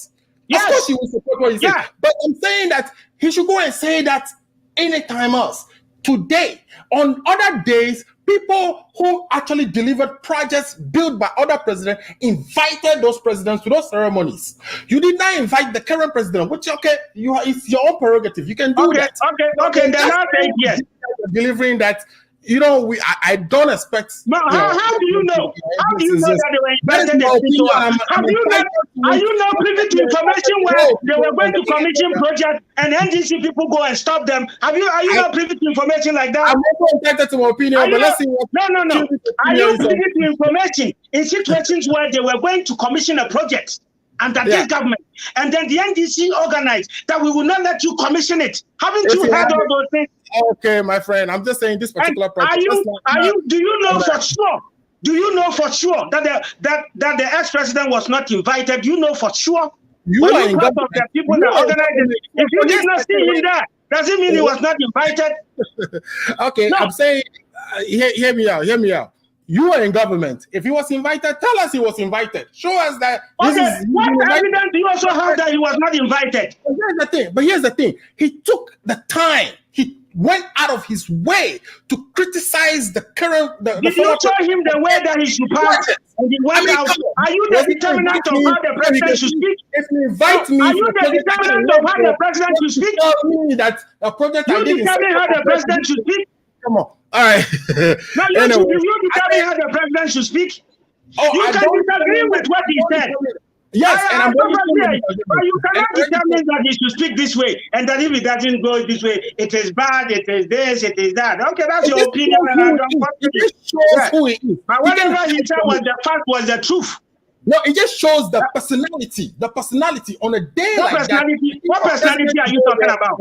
Positive. What personality are you talking about? Let me bring you in. Personality is what I'm talking about. Kitty, come on in and tell us about what you think about this. Do you think on a day like this that the president is solving a big issue? He described it very well. He even credited his former what is it? There's a position he gave to him, senior minister.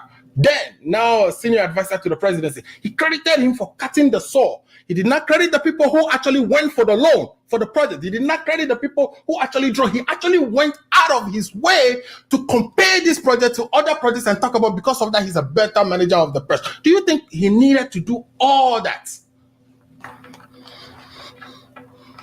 Kitty, you may be on silence. I have the Effah has the spirit of me because he has my father's name, which is Effah, and my middle name, which is Ameyah. So the other name for Ameyah is Ameyah. So I see Effah Ameyah. So his spirit is like, combined and and all that. But let me ask you what you're saying, right, Alfred? I'll play 50-50 here. At a point, I agree with Effah because in a day like this is where everybody wants to talk about their achievements and want to play politics, which they have, they have the right to, because what? It's politics. NDC will boast of what they've done, and MPP will boast of what they've done or what they're about to do and all that. So he has the right to actually say that. We cannot tell him what to say and what not to say. However, my problem is the comparison of, the amount of using to construct this road. Since the construction is not done, this is just an estimate, just like you said. And that's why I said I was going to play 50-50, based on what you guys are talking about. Because everything I say, there will be some extra cost, which Paul said, some auxiliaries that we will think about and say, so you know what? Okay, fine. It's okay, we say, okay, let's put it in. Remember, that is not in the budget. So that money can Even the Tamale interchange he called, it's not finished. That he calculated and said he's using 289 million. That project is not even finished at all. But I'm saying that it's not what he said per se. But on a day like this, should our president be negative? No, he's not being negative. That one, he's not being negative. He's just going to. Okay, so I'm saying that why would he invite Mahama? If I saying, did I know whether he invited Mahama? Was he going to invite Mahama to come and sit down and be saying these things to Mahama right while Mahama is sitting beside you? You know, he took a very important day as this to play politics. What he was doing is national. You're inaugurating a project that was started by your predecessor. Your predecessor got a loan for that. It's not his achievement. The only achievement that Akufo-Addo did on this project is he added a fourth lane. That's it. You know, but Alfred, when it comes to politics, right, the little opportunity you get, it's like going for a kind of thing. A kind of position when you are in school or whatever. Let me just use that as a little comparison. Every little opportunity you get, you would like to market and sell yourself. Okay, so that's politics for you. Come on. You know, every opportunity you get, you would like to sell yourself. So that one, if it was NDC, they would have done the same thing. They would have loved to sell themselves out there. Buida, when it was finished in 2013, John Dramani Mahama took Kufo to the inauguration. Walked to Kufo and watch all that place. How come these two people are able to even do that? When Atamils was commissioning, you know, so this has been things that our presidents did. But you know, on this particular day, this president, when he has the opportunity, he should. I mean, he's not. You're not even running for election anymore. Okay, so it wasn't that necessary that on the day as such you politicize this, and that is where I disagree with him. It's not what is that he's choosing a day as such when you can unite the country behind a very good thing that you have accomplished. It shows that government is a continuum. You know. When you came into power, you took on this project, you did it, you completed this. Great. Everybody should be full of praise for you. But you chose that day. That is where it's petty. It becomes petty. And you know, I'm sure Paul had more colorful words than I have, but this is petty. These are the reasons I don't support Nana Akufo-Addo anymore. But that's my opinion. You can go on with yours. Yeah, like somebody quoted me in the Bible. The kingdom of God suffered violence and violence taken by force, right? So if Nana choose to use that as a way of, you know, letting people know, say, hey, this is that. That is his way of trying to do things. It's going to be different from the way of the other one. Kufo trying to do things. So we can try to say, okay, fine, because Kufo did this because Mahama did this. So it's Nana has to do that. So that's Nana Akufo-Addo's leadership style. Is that what you're saying? Yeah. So no. Okay, great. That's a wonderful leadership style to have.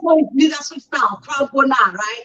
You know, politics is politics, and politics can take any dimension or any direction. We just use the to elect our leaders, but the leader has to have a character of his own. It's what you are describing. This is how he wants to govern, and it's fine. It's acceptable that another will govern that way, and you know, no. And we can say that is bad because because he said he compared the constructions and all that. That is his way of the way I will govern or the way I will lead will be different from the way you will lead or you will govern, and each of us can be criticized based on what we do. You know, so me, I don't have any problem with that. But my only problem is since the project is not done yet, we cannot sit here and compare this major project until all the auxiliaries and until everything is done. Then we can sit down and say, okay, fine. Was this the real amount that was used? Can we compare it to this based on the three construction as to one construction? And then after that, if it doesn't tally or if it tallies, trust me, I will sit here and talk exactly how I'm talking now. Because say if you can't say for the three you should that amount to construct these three roads. Now Mahama you should start 200 whatever plans to construct only one road here. Then we have every right to what? But to criticize right? That is not the case. That's where the problem is. Because Leonardo is not even comparing what he's comparing You know, what you pay for to construct, you have to actually pay for the houses, adjacent houses that have to be demolished. You have to pay for what you pay. That's what I'm saying. This is just what you pay for to construct a road in one location necessarily comparable to, you can't do those comparisons. And the engineer on this thing actually didn't talk. But like I said, if we want to do that, this conversation, we'll be speculating now. What I prefer to do is pull those two project documents, and then we can talk about what, because this information is available. We can get it. If I can get it, my friend, if I can get it from you. That's what I'm saying. This is just something that is why I have a problem with that particular comparison now, yeah or no. Because the project is not done yet. So we can't compare. So that is why I said I have a problem with that comparison. So that's your 50-50. Right. That's why I said I'm going to be 50-50 with, the whole situation. Right. All right. So that's Cutie. Cutie is 50-50. Cutie says, if I'm though, I'll go and yop all day. That's it. But, it's just that he's comparing. The numbers is using, the numbers are not conclusive yet. So I know you are, ready to. Everybody's ready to talk. So go ahead, and I'm ready. So at the end of the day, it's to go back to the same point, and you are confirming your anti-Nana, your anti-government destiny. You see, and you see, listen to your own statement. Right. All the information that we are arguing about is available. You have it. So for the circle interchange. Oh, can I finish? When you're talking, I keep quiet. Let me flow. Else I will let you talk. Because this is the things I know. I know how to do them. We want to finish here. All right, so when I listen to yours, you gotta listen to mine. Whether you like it or not. As we are here. And I know how to do that very well. Go ahead, you are the host. You see, we can do the politics. We can try to make our case nice, just as Anna has done it. So you, the host, come and say, let's even compare the two. Pokwa say, blah, blah, blah, blah, blah. Auxiliaries are this, they paid for this, and he did this. You have the details, you sit in the office, you sit behind the computer, you are not giving. You are only doing the political that Paul will do. No, Paul, come on. So far, you are not giving the information because we just don't want to talk about Nanado's time. He should have invited this. He did not invite. Or we don't know whether he was invited. He did not come. We don't. Okay. So we have to talk about the actuals. It is a fact that Circle Intelligence got 260 million. The auxiliaries talk about the police station, the clinics, and just all you talk about. Where are they? They talk about auxiliaries. How you NDC talk? They talk it big because you see their modules of communication, as defined by Baba Jama. They say NDC when they give you a go and say amount here. So talk big, and the thing is very small. And that's what they do. And this is a fact. It was a 3 year. You sit here and you are doing conjectures. Okay, 3 years. 3 years. Same material. No. This is unacceptable, and I'm going to repeat it. Right? The fact of the matter remains that if Nanato had not come and it was still NDC, we will not be having ID card. They will be playing politics with it because we know the value and what it's achieved. If Nanado has not come, free SHS will not come. If Nanado has not come, there will still be 3 years, not 4 years. But these people, they know how to inflate and chop the money, and then they will come and sit on radio and make the thing look like it, and then bastardize and say all this. Competent government, competent team is at play. Sit down and watch. We are not always going to get it right. We are not always going to get it right. We admit. And all the citizens, when they come, we will accept. And we. Anytime we can say, we should wait for Nana to finish what he's doing, right? But more than that. And then we'll sit down piece of paper. And more than that. He said he has it. Why is he not giving us? Why is he not giving us? If you the host, how about the information that we need to speak to the issue? Why are you not giving us? He said it's public information. It's not the information. He doesn't have it. He's doing politics. as a host, you don't do politics on your show. You don't do your bidding for others. Prices and you don't have any court case trying to prosecute them. What does that speak of you? You are in charge. You can take them. You have the Attorney General. Go and all the projects that you are claiming have been inflicted that people know how to prosecute the people. Prosecute the people. Don't sit on this place. What's a book not imprisoned? Is a Okwani not in court? Is the Thompsons not in court? Are the Thompsons not in court? Yeah. You know how many people have been jailed? Let me tell you on record. And then let me put that information and fact on record. Under this republic, under this first republic, it is only NDC criminals who have been jailed. By NDC. It is a fact. Under this republic, from Nigeria up to this time, all the criminals, the political thieves that have been put behind bars is NDC. And then they are the ones that have ruled more. They know how to talk, how to twist issues. But they don't nobody know. They come and it is all criminal stuff. And a lot of them are going to go to jail. You watch it. It's just a matter of time. Anyway, if you know, Paul is gone. Now you're about to hacker me. And then when I say something, you say, oh, by the way, Alfred, you are showing your anti. But you are talking about an NDC than as a whole. So if when another is done with all this construction, right? And then it has to be thrice the amount of what you put out there. What will be our defense now? No, that is conjecturing. This is academic. The president talked about figures that have been agreed upon and signed. So we can speak to that. We cannot speak to maybe. We can't speak to maybe. What the president said, what the president said is what is on paper, agreed and signed, including in case of extra, all included. Okay. So it is not right now that we are going to say the 100, the 280 something is going to go up and that is what we have. So now let me take a few comments with you. Because then I'll put everything on paper and then we'll come and talk about it. Exactly. That's what we're going to do. I know definitely there will be some auxiliaries that is not on paper. Oh, there are auxiliaries for the project. You see, that is why they don't mention the auxiliaries. You see, we've been talking for about an hour. They don't mention any auxiliary. Because the auxiliaries are irrelevant. That's why they've been talking auxiliaries for the past 3 years. 4 years. You know for sure you are not an engineer. You know for sure that you cannot take a project, even a house.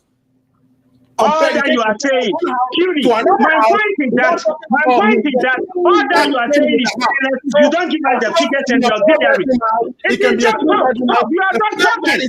What are the auxiliaries? Another house. What are the auxiliaries? How many houses were demolished at Cycle? How many houses were demolished at Toko? What are the auxiliaries? You don't have it. You don't have it. Do all this and then attack me that I'm defending. Are you an engineer? Fact is fact. Are you an engineer? If you are an engineer? If you are, are you an engineer?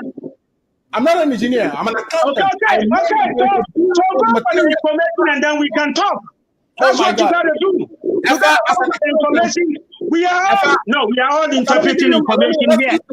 So I can give you some professional advice here. As an accountant, I know that when you're doing any project, you have to we are not. You see, we are not talking accounting here. You are talking about engineering. Now you speak to accounting. Well, I am a certified management accountant, which is cost accounting. I actually do cost accounting. I have to cost every project, their bill of materials. That shows me I need to buy this many beams, this many. And if I'm adding one additional. And I don't need this lecture. We need the actuals, we are conducting. We need the actuals. What is this? You are an accountant and you are this. What are we? What is supposed to do with what we are talking about? Program that we can talk about the actuals. Let's bring those two projects as a topic, you and I, and we can bring Cutie in. You You always say, oh, these things they will never visit. They always will say these things they will never bring it. Can we deal with what the president said? We are not here to talk about auxiliaries yet.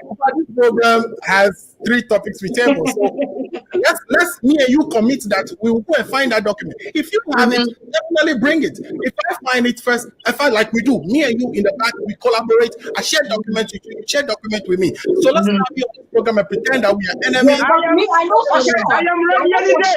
You know me. I am ready any day. Go bring it. I don't have a problem with that.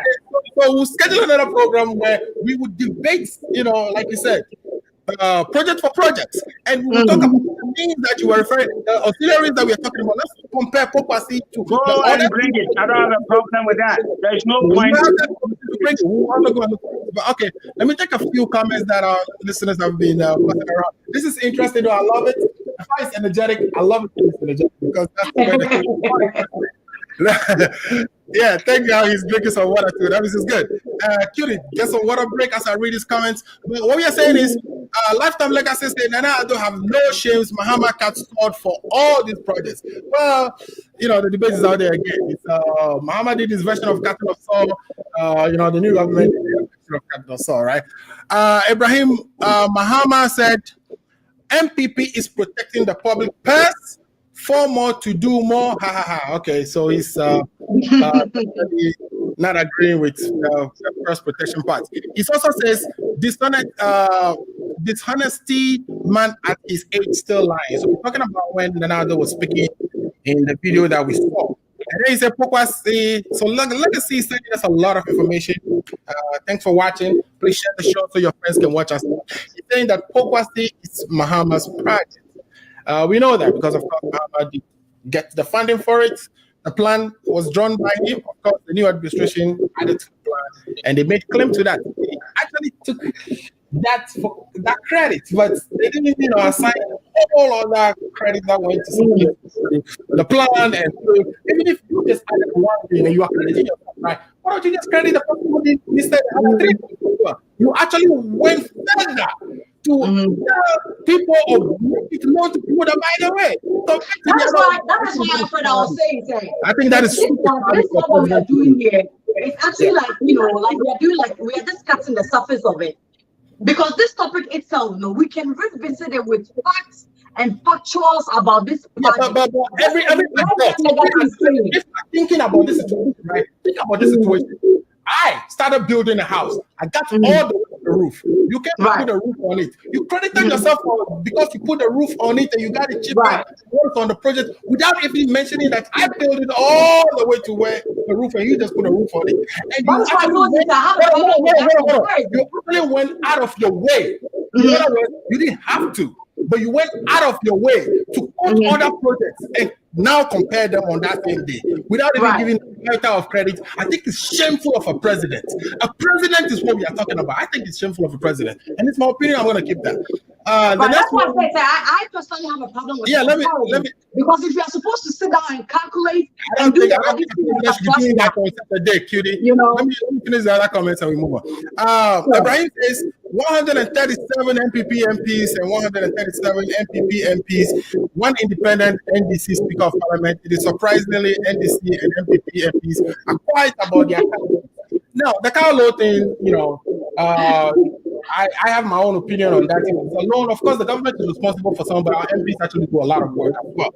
So my only problem would have been if you've already gotten a loan for a car and you're getting another additional loan for a car and the government is supposed to pay the 60% of it. That is my problem. But as far as giving loans to our MPs and they are going to pay a portion of those loans as well so that they can acquire a car that they can use and all the places that they have to visit, I think it's in the right direction. We should do that. Sometimes we are too focused on the little thing. This is minor. What we are describing there is very minor. So if the MPP and NDC are quite over it, I agree. They should be quiet. This is nothing. We have a whole country ahead of us to build. So that I wouldn't necessarily pursue. Okay. Legacy says, Alfred, Nana Addo didn't construct Pokwasi. Yeah, contractors awarded everything, you just give it supervise. So I agree with that. Lifetime, I know, my cutie and other players disagree, but I'll let them talk about that in a minute. Like I said, if I will follow Nana to hell, I don't know if you will do that. I can't see Effah anymore. Effah is here. So Effah, I don't know if you follow to hell, but yeah, there you go. Then lifetime legacy. I can say this lady, you are too beautiful to so stop defending. I think that's what you're trying to say. They are too beautiful, man. You should be an NDC. Legacy, don't say that. I just want to be a concerned citizen, And lifetime legacy say he wants to number. So lifetime legacy, I'll connect with you in the back end and we can chat. Isaac says, what is going on? I think Isaac joined the show in the middle of that hate, so I saw his comment came through. But yes, we're just passionate about our positions. Paul was here, compacted it with Effah. So that's Paul left. But Effah is saying all the things he wouldn't, which all the things he could have been saying when Paul was there. So Paul can answer him. And anytime I try to, counter him, he labels me and this thing and say, I'm the host, I should be quiet so he can have his way. But I'm not gonna let him have his way. Otherwise, the agenda wouldn't be interesting. It's fire. We love it. Akko Radio says, that argument. Yeah. That's my boss right there. I think he's gonna criticize that. Let's see. He said, I don't think there is anything wrong with continuing the project. Yes. But then no, there's nothing wrong. But then awarding it to yourself and crediting it to yourself, that is a problem right there, though. And Nana Akufo-Addo did it. So lifetime legacy says this lady is too beautiful to be defending MPP. The Bible make it clear in John. Lord. All right, lifetime legacy, you are engaging us today. We love it. And then lifetime legacy has a lot of messages. The Bible makes it clear again. John. We read that. The last one here again from our number one contributor today, which is Lifetime Legacy. We love you. Please do tell your friends to tell their friends. Ghana Agenda is on. We got your Bible verse. We would make sure. Also for Mami, we'll take you to the Macau and continue that conversation. But Alfred, yes. let me just say this real quick, right? Paul made some comment about Nanado saying Bawumia has the sense in the whole world. You see, some people make idiomatic expressions. That doesn't mean say Akufo-Addo don't have any sense, in his mind or something. But I won't go deep into it. I'm waiting for Paul next week because I'm going to keep that. And next week, I'll talk about it when Paul is here. Great. I'll let you do that. Let's bring that up when Paul comes next week. Effah, I know you are looking sad there. You shouldn't be. Any last one? No. I just want to correct your lie. So you see, Paul, Alfred is getting the impression that you see, he said you build a house, it is left with roof, and then it didn't happen like that. That is not true. The interchange construction from salt cutting to completion, but from 2018 to this, yes, the loan, yes, we are going to build an interchange. That was 2016, somewhere in November or something. Yes, nobody has disputed that. So you sign the agreement, so it is for you. You see, let me bring in here now. If you go and check the NDC's Green Book, right, there was about 9 hospitals that Akufo signed agreement for. Listen to me properly. About 9 hospitals that Akufo signed agreement for. Can you let me finish? See, I don't. See, we won't finish. That Akufo signed agreement for, right? So Mahama came to start. It is not even completed. He came to start advancing. They have it in their books that it is Mahama's legacy. You listen to me. So this legacy thing. So we have been asking this question: is it the person that signed the agreement, or the person that completes it? And then they will not even tell you. So who do you say is for the legacy? I am not even interested in the legacy thing, because you see them, they want to claim everything. Before sign alone, you came to start, you are not completed. Some will be completed, but you have it in your book that it's your legacy. Now you have also signed. Somebody has come to cut a sword and complete it. You say it's your legacy. You see the confusion they are creating because they don't want us to debate the relevant issues. They want us to talk about legacy. They won't want to talk about like the cost of project. Is it the value of it? What are the things we are getting for this work? How many of them can we get for Ghana? Which other part of the country needs some of these things? You see, they don't want us to have those debates. The real things that bring development. They want us to talk about, a personality was not invited. Why? And that is my issue. Oh, you said it, you should have said it another way. And that is the issue. You know what I mean? But meanwhile, all these times that we are waiting, right? Talking about Muhammad should have invited and not invited and blah, blah, blah. Even when Rollins was alive, they were not inviting him to function. We could have talked about, this is nice. This is nice, right? So, which other part of the country? We have Tamale, we have this, we have this. Where else? So that the NDC will come and tell us that, Charlie, we have this deal, or we have that deal. This is what is on the next agenda. You come here and talk about somebody that was not invited. They invite him and he's paying politics, but they think we have time for that. We don't have time for that. Comic relief in it. Maybe they didn't invite him because he didn't go to the 6 match. All right. Okay. Great. I know. We don't have time for that. Ghana gotta go forward. Okay, we gotta go forward. I know you are very excited about the next thing I'm introducing here, which is the foreign direct investment. And Akufo-Addo says he's building the country, so be quiet. You can't even go and demonstrate. I'm just making that part. Well, it's true. You really can't even go and demonstrate, right? And so the NDC people broke that jinx the other day. But we are saying that is false. That's a lie. All right. I know you will say that too. So, and this is just what they're demonstrating a few days ago. Why are you saying all these things? Yeah, and so, how many times have they gone to court against the fist? Okay, but you said Nanato said nobody can go. He hasn't said that anywhere. So don't lie and put words in his mouth. Demonstrators and trying to tell them not to demonstrate. The fact that he didn't Nanato has not told people they cannot go to demonstration. No, the Attorney General works for him. He works under his direction. He represents the president when he goes to court, the Republic. So he's working for him. He can tell the Attorney General to back down. Don't bother the demonstrators. Let them go. How do you allow the NDC people? Have you lifted the executive orders you have there? But you allow NDC people? No. You lied by saying Nanato said. Nanato has not said people cannot go on demonstration. That I'm telling you is a lie. You went to court. You went to court. Injunction after injunction. Nanato has not said people cannot go on demonstration. You are lying. Okay, let's talk about the foreign direct investment. Everything that a particular leader of a particular section or of government, and then you say another should have said this, another should have. When you do that, you try to give a dictator, right? Because here's the thing. The fish gets rotten from the top. You are the president. You put in an order that because of COVID and the president is not the law. The president is the head of the executive, not the head of the judiciary and not the head of parliament. You need to know how government runs. The president does not dictate everything in the country, not even in Ghana. So stop lying. So it just took the Attorney General to all of a sudden come to his sense now. I'm not going to put government. So this is what happened. This is what happened. Well, I would appreciate it if we can, just go one after the other. But when you stop putting words into the mouth of the president, because everybody is listening to you. So if you go out there and say, Nanato said he's building Ghana so nobody can go on demonstration, that is a lie, and that is not good coming from you. That is why you stop doing the building of the NDC. If you want us to have a conversation, we do it.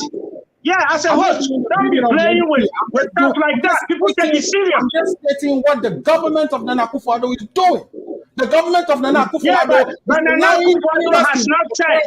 Nana Akufo-Addo has not said people should not go on demonstration. Nana Akufo-Addo came out to say demonstrators shouldn't go to the street. So why are you lying on him then? Why are you lying as a host? Oh, come on. I told you, the Attorney General works for him. You are heckling. That's what it's almost sounding like. No. Attorney General, when Mahama did something or Minister under Mahama does something, you ascribe it to Mahama. You say the president, our government is central. Everything, all the boss stop with the president. He is the appointer. He can tell the attorney general to know better. To not pursue a specific cause. He can do that. He can do that. You should know better. But in government, they are lawyers. Oh, come on. All right. So Nana Akufo-Addo's government prevented these Fix the Nation country demonstrators from even getting that is not true. That is not true. You see, you are forcing to bring Nana's name into today. That is not true. And what you made that propaganda and the bidding for NDC, that is not true. Anyway, good things happening in Ghana. The president said he's building a country, he's bringing investors in. Those investors are assembling cars in Ghana. Here's an example. Toyota is made in Ghana. He's providing jobs. But are you feeling it as a Ghanaian? Now, should the president, I think my real question is, we also have a domestic car manufacturing companies like Katanka, and I'll keep posting this question. Should we now be protecting our impact industry so that they can grow and be capable of competing with the likes of the international conglomerates before we unleash them? Right now, Katanga would have to compete with Toyota in the Ghanaian market to make car sales. So is this a proper thing for the president or the administration to do? And I'll start with you. Yeah, thank you very much. So this discussion where we stand in a moment, I think it doesn't help. If we are looking at the discussion, we have to look at our history from where we're coming from. Now, let's look at the auto industry in Ghana. We all know that the Ghanaian market is flooded with foreign stuff, right? Then all of a sudden we had Kantanka. So how as a nation, how have we brought Kantanka up to now? And that is what should be the subject of discussion. Me personally, I have a problem with the line of product Kantanka has. These are high-end cars. It is the whatever. I mean, the least cost of a car from Kantanka is about, I don't know, maybe new ones have been made. But if you go and check on their website, the cheapest is about 70,000 Ghana cedis. I mean, how do you expect the ordinary Ghanaian to afford these things? And you know, Ghana, we don't really have this financing thing unless, like top government and where they are easily identifiable and stuff like that. We have a problem with identifying the nationals, which we are working on right now. So specifically what this government, I don't know about what the previous government did for Kantanka, and then I'll come to this.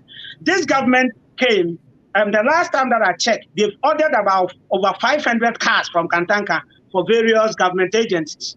Now, the government has also granted Kantanka a 10-year tax-free on imports, so that they'll be able to import stuff that they need for their products. So that is the best that the government can do for the local auto industry. And the government is doing that because we believe that, we believe in the private sector, and we also believe that the Ghanaian is capable of also manufacturing and doing all these kind of stuff. But having said that, the demand and the capacity that we need in the country, Kantanka cannot meet. We only have to build Kantanka over time, which is what government has put in place. And also, the private sector, they remodel the way they do their stuff, come low, and be able to, capture some of the aspects that they are not capturing in recent times. Then you look at the auto industries. Well, be clear on that. Capture the aspect of what they were not capturing before.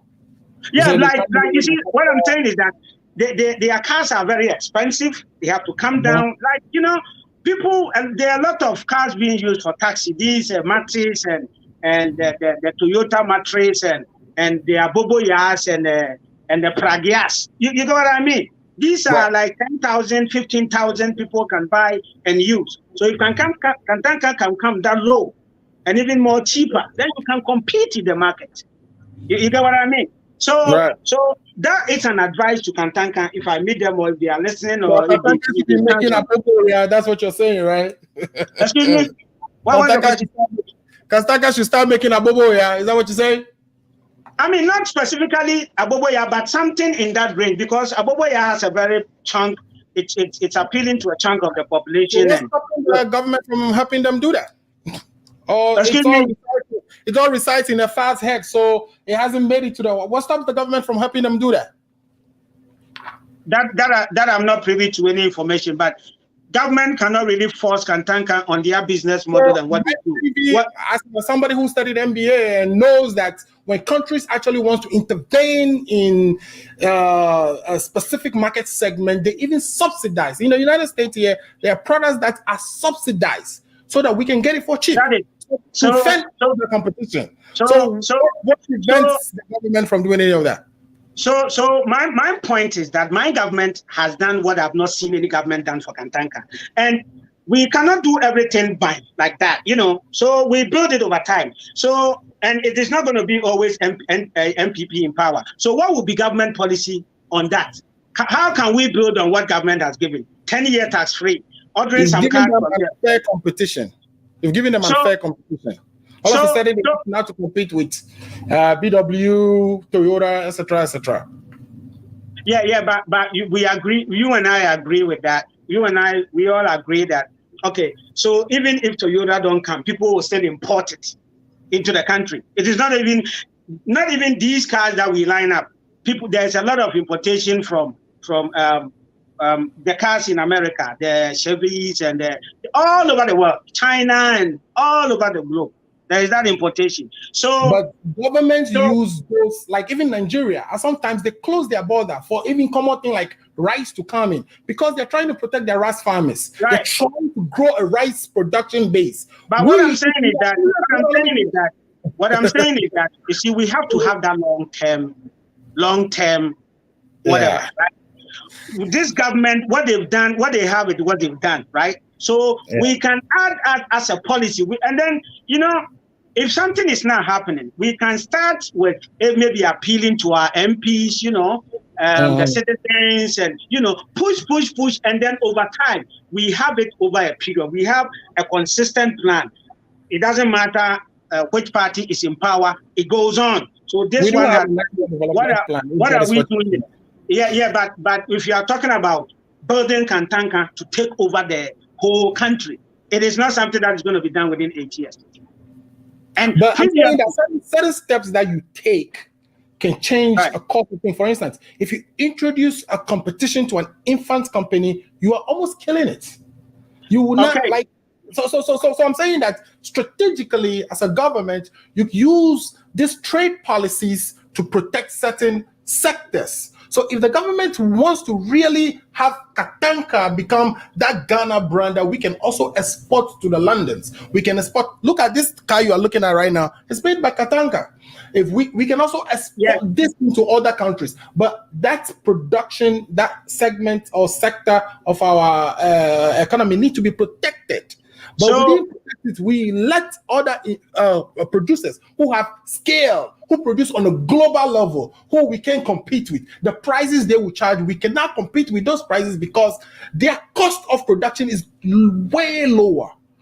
It's way lower than what you expect of a small Kantanka who is just trying to fit. So you are it's like you are bringing a 300-pound person to fight with a 100-person pound. Yeah, what you said is a good point. Now, Ghana, as we have now, it is not only the auto industry that we have a problem with imports. So we cannot limit. If we want to talk about foreign direct investment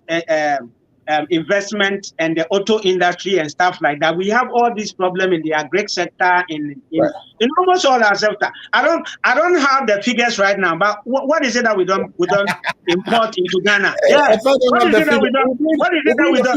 We'll bring the figures next time and we'll debate it. What is it that we don't import into the country? Right. I don't even know if we stop importing chalk and toothpick. So you see, this is my thing, right? You see, you cannot all of a sudden wait for your teeth to get brown and you want to get out. You can't. All that you said makes sense, but policy, consistent policy, grow over time. Says yes, we can add more to it, right? No, I just this has very deep implications because the I disagree. I don't think so. Yeah, this has this debilitating effect on. And first of all, well, somebody's correcting me and saying that I think the lifetime legacy is saying effort. Please point of correction. Toyota is not manufacturing; they are just assembling in Ghana. But I'm saying that when you introduce unfair competition to a company that is just trying to get on their feet, they are selling their cars, like you said, 70,000 Ghana. I mean, how are they gonna, even their employees are, how many cars are they selling? So they can, if you look at the profit they are making and how they have to spread it over their cost, they're not selling that many cars. So the building that they pay rent for is probably about the same size of building Toyota, but Toyota is a problem. Their costs. I will not. Okay, I will not argue the way you are going about it. I will rather tell government, government, and I go signing some of these contracts. So as for competition in the public space, yeah, you can let it open. But I will rather say, for instance, the loan that we were giving to the parliamentarians to buy cars, we will say we are giving this money to Kantanka, so all parliamentarians should go get car from Kantanka. Government can easily do that, right? I will go for government vehicles because we want to grow this. But that hasn't happened in the future. So we can begin to have that conversation and grow it over time. 2 more years. You think they will do that? You think they should do that? Maybe you can tell your people, okay, right? So there's little me and you can do, right? We can make all these suggestions, but it takes a long time for it to become policy decision. Right? We have to take through a lot of things. So I believe strictly from Kantanka. Yeah, I believe we are not going to end the conversation here. Me, what I want is not for us to go for price control. You order from Kantanka. If the government is ordering from Kantanka or has a percentage every year, Kantanka, we need this from you or that number from you to feed maybe the education ministry or to fish information ministry or to be given to farmers or whatever. Gradually, we can grow Kantanka. Right? It is a policy and it is agenda that we have to take on as a nation. What I'm saying is that this government has done it. It is small. How can we push it? But if we are saying that Toyota coming into Ghana is going to kill Kantanka, I disagree. Because you see, with or without this assembly, it is not only Toyota. With or without this assembly, they were importing them. If you know the number of cars that leaves Chicago here every week, even with COVID and all that, but hear me out. It's not like we stopped the importing. We are importing and now we are actually even assembling in the country. So I'm saying that even though you are importing, if you import, you may be importing a brand new car, the duties are high. And so now that these people are assembling in the country, they bypass that duty. Okay, that importation duty is bypassed. They are selling in the Ghanaian market, now directly competing with the only other company that is also assembling in Ghana, and which is a Ghanaian company. They only bypass it. They only bypass the duty if they have tax free. They don't bypass it if they don't have tax free. So unless of course if you're buying a brand new car from Kantanka, you're not paying import duties either. You're not paying import duty. You may pay VAT on your purchase, but you're not paying import duty. You're not paying all the things that go into the import duty. Duties. So I'm saying you're bypassing that, and they're in direct competition. Oh, I get your point. Yeah, but what I'm also, my argument is also that you see the assembling will bring additional benefit than because you see what they are assembling in Ghana, assembly or without assembly, they are going to import them. You get my point. You know that there are some people that do not even repair their cars in Ghana. Do you know that? If you support Kantanka, they can provide exactly the same service. It's a Ghanaian-owned company. Oh, yeah, sure. I totally agree with you on that. We are not arguing on that. But you see, that support for Kantanka, we have to grow it over time. You get my point? With this trade agreement, I say introducing Toyota kind of makes it a little bit of challenge. It's not going to be easy because even America, today, as we sit in America, there are products that are heavily subsidized. So we can get in America for cheap so that they can protect. Even China does it. It's something countries do. Nigeria does it. It's thing countries, presidents of countries makes decisions that I am going to provide this sector of my economy by not introducing a competition. So I will ban importation of that specific, or I'll put higher tariff on that specific product, just so you can allow a takeoff of a company that is in that space to grow. But introducing a competition, Katanka has no chance. Anyway, I want to hear from the lady too, but you can rebut after the lady, and then we'll do our last words and go.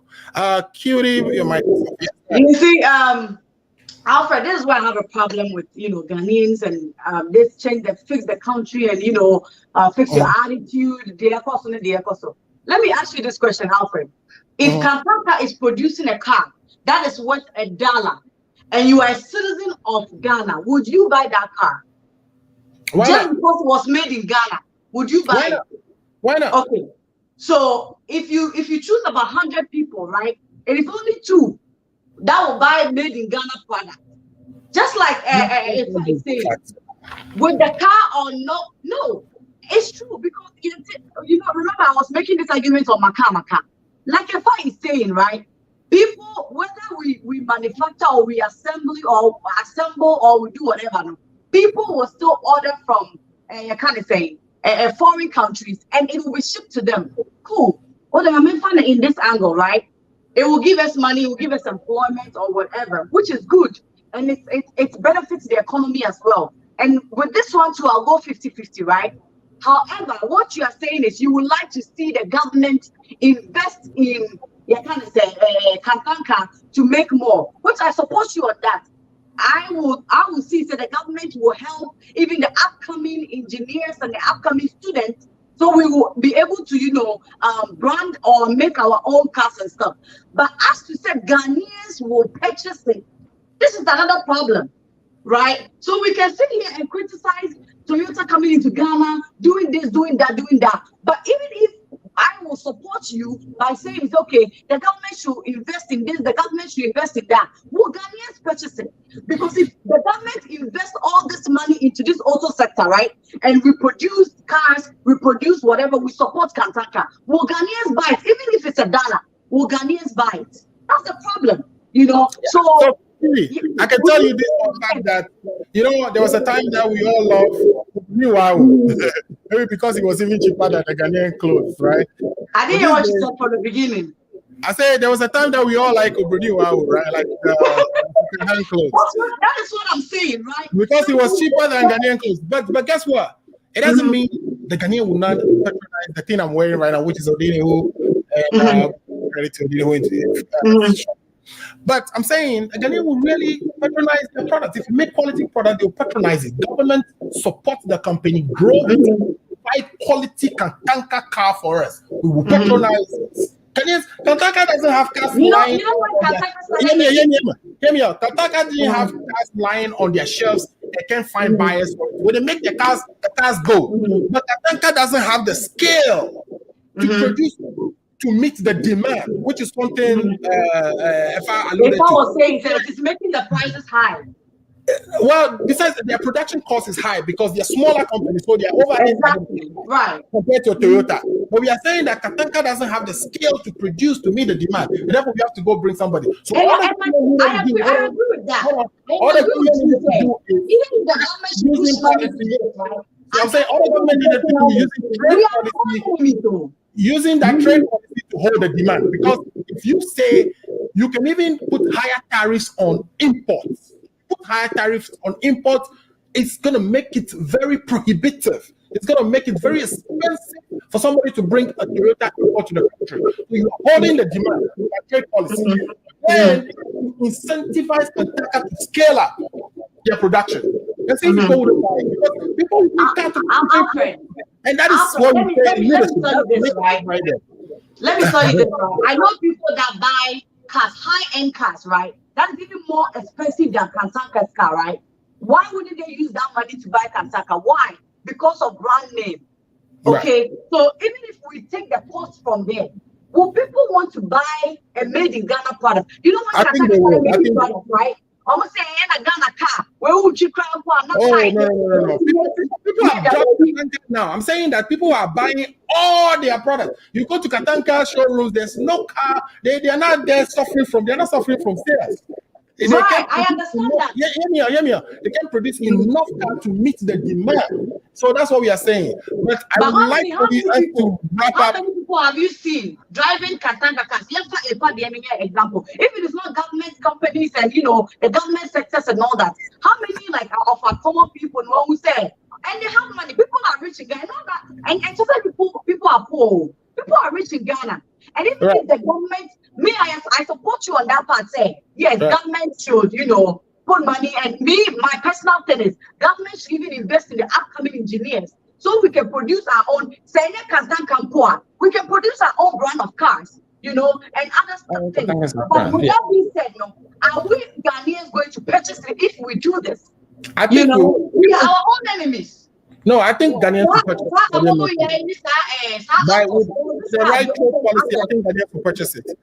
Yeah. So if I would like for you to kind of quickly, I have some comments that I'd like to read quickly, and then if I want you to wrap up, today's show for me. I know today it's one of those days I've been dreaming of, so that if I come on with a lot of energy, and you show up with a lot of energy, even though you fought me a lot, but it's all part of the show, right? Legacy, lifetime against his effort. Please, point of correction. I think I've read that already. And then Ato Covenant so is one of our, constant supporters. Is always feedback, and we love the feedback. It's one of you sharing our links all the time, and we appreciate it. So he made a comment. He says, "So Nanado is longing to satisfy his wife and his friend's wife with healthy salary, which they truly know they don't deserve. And you guys have closed your eyes and ears to discussing Kataka. Your last word." So, Cutie, that reminds me. And this has been a problem, though, and I'm going to make my position known on this as well, but I would like to hear what you have to say before. So, our former president's wife, sometimes, after they leave government, majority of the presidents actually passed on. And you can see the wives sometimes, it's life in Ghana, one day you are good, and things are not so good for you. But it's a problem. This is problem running is actually addressed before came, but it has been things they were doing in the background, things that were included in our constitution. At the parliament actually functioning that wives or spouses of the president should be paid in emoluments after their husband. But we know that their lives are changed forever once they get those positions. So should Ghana be paying our president's wives and the vice president's wives? What do you think about that? But I disagree with that. I disagree with that. Even though when your husband is a president and you have certain responsibilities and other stuff that you are entitled to. But to me, I would say the president's wife shouldn't be paid. And never know how they get fine. You do it out of sacrifices and out of supporting your husband and stuff like that. However, setting this huge amounts. So I was looking at the amounts, and I was looking at something yesterday. So 21,000 is about $3,000 a month. No. That as for that one, I disagree with that. Totally disagree with that. If your husband is a president, yes, you are a first lady. You get certain Nema be on the side, but to set a payment scheme saying Chia and pay you your husband also no. Because there's a lot of big money. Again, more potatoes. We actually lose a whole lot of money to judgment debt for nothing done. And here we are saying that if you look at these women, everywhere they go, everywhere they go, there are people who, because of the positions they occupied before, there are people asking for favors. They are paying school fees for more. It's just the demand on them is ending. And these people, they can't even go and apply for a job and get a job. You used to be a former first lady. It's not going to be. So why they chose that life? But almost they are missed. They can't even form a company and gain a contract because their husbands are, former heads of state. So what a life they chose. How do we not protect them by at least giving them $3,000 a month? That's what we are talking about. A former first lady. That's not no money. Oh yeah, That I disagree with. Me, I agree with say we should give them protection, you know, because we should know where they are, or the back you know, muscle and all that. So protection and, you know, certain incentive is okay, but certain money aside, and I say making it like, you know, it's something that we have to be doing every single month. No. Just, you have to just go find something to do. You know, you have to work or something like that, because you being a second lady, or you not being a second or former second lady, doesn't deter you from working, or doesn't stop you from working or doing anything like that. It does, because you just can't go and apply for a bank and get a job like the ordinary person would do. Right. You know, and all the scandals, people will see you and the things that we publish every day. It's just not the life you bargained for. But let me go to Effah also and see what he has to say. Yeah, I think like we should channel more money to certain sectors and not into. But the money we are talking about here is small potatoes. I'm telling you. But let me go to Effah. Effah, what do you have to say on this? Before that, a quick comment on the Toyota thing. Me personally, I think that all these companies coming in is good. I don't think it's going to kill Kantanka. If right now, just as you are saying, Kantanka cannot even meet demand locally. The little ones that people are asking, they cannot come. What we need to do as a country is to grow Kantanka and give it that capacity to build and also to compete. We can do it as a nation, and we are capable, and that should be done. I don't have a problem with that, but it has to be long-term thing. It cannot. You see, we have to plan our life. This our attitude where we sit down and all of a sudden we want things fixed like that. It doesn't happen anywhere. Whatever we are witnessing here, it has taken years to build over time, and then they improve upon it. You don't have it in the first place. And all of a sudden, we are saying that you can do a singular trade policy. A singular trade policy. We don't. Okay. Listen. We don't have the policy. You are not hearing me. If you don't hear me, we will talk. You don't have the policy. Put the policy in place. I mean, what you can do. You don't have it. Go and fucking do it. You know what I mean? Right. Yeah. So we have not even started. We don't. You see. How long have we been mining gold? Have you seen gold in Ghana before? Have you seen it with your eyes? Me, I have never seen gold. So we can sit down and talk. We have been mining this. We make this. Go and see the amount of money they make in gold, and we don't have a gold industry in the country. So we don't have it. Let's start. It is we don't. We raise the awareness, and then we move on there. So we're not importing gold into Ghana. All these cars that are coming in, I think it's good for the economy. It's going to create employment and blah blah blah blah blah blah blah blah. Whether you do or you don't do, people are going to import. So bring them and let them help the economy build it and stuff like that. Build Kantanka too. I think you dodged the question, but go ahead. Oh, you asked a question like what?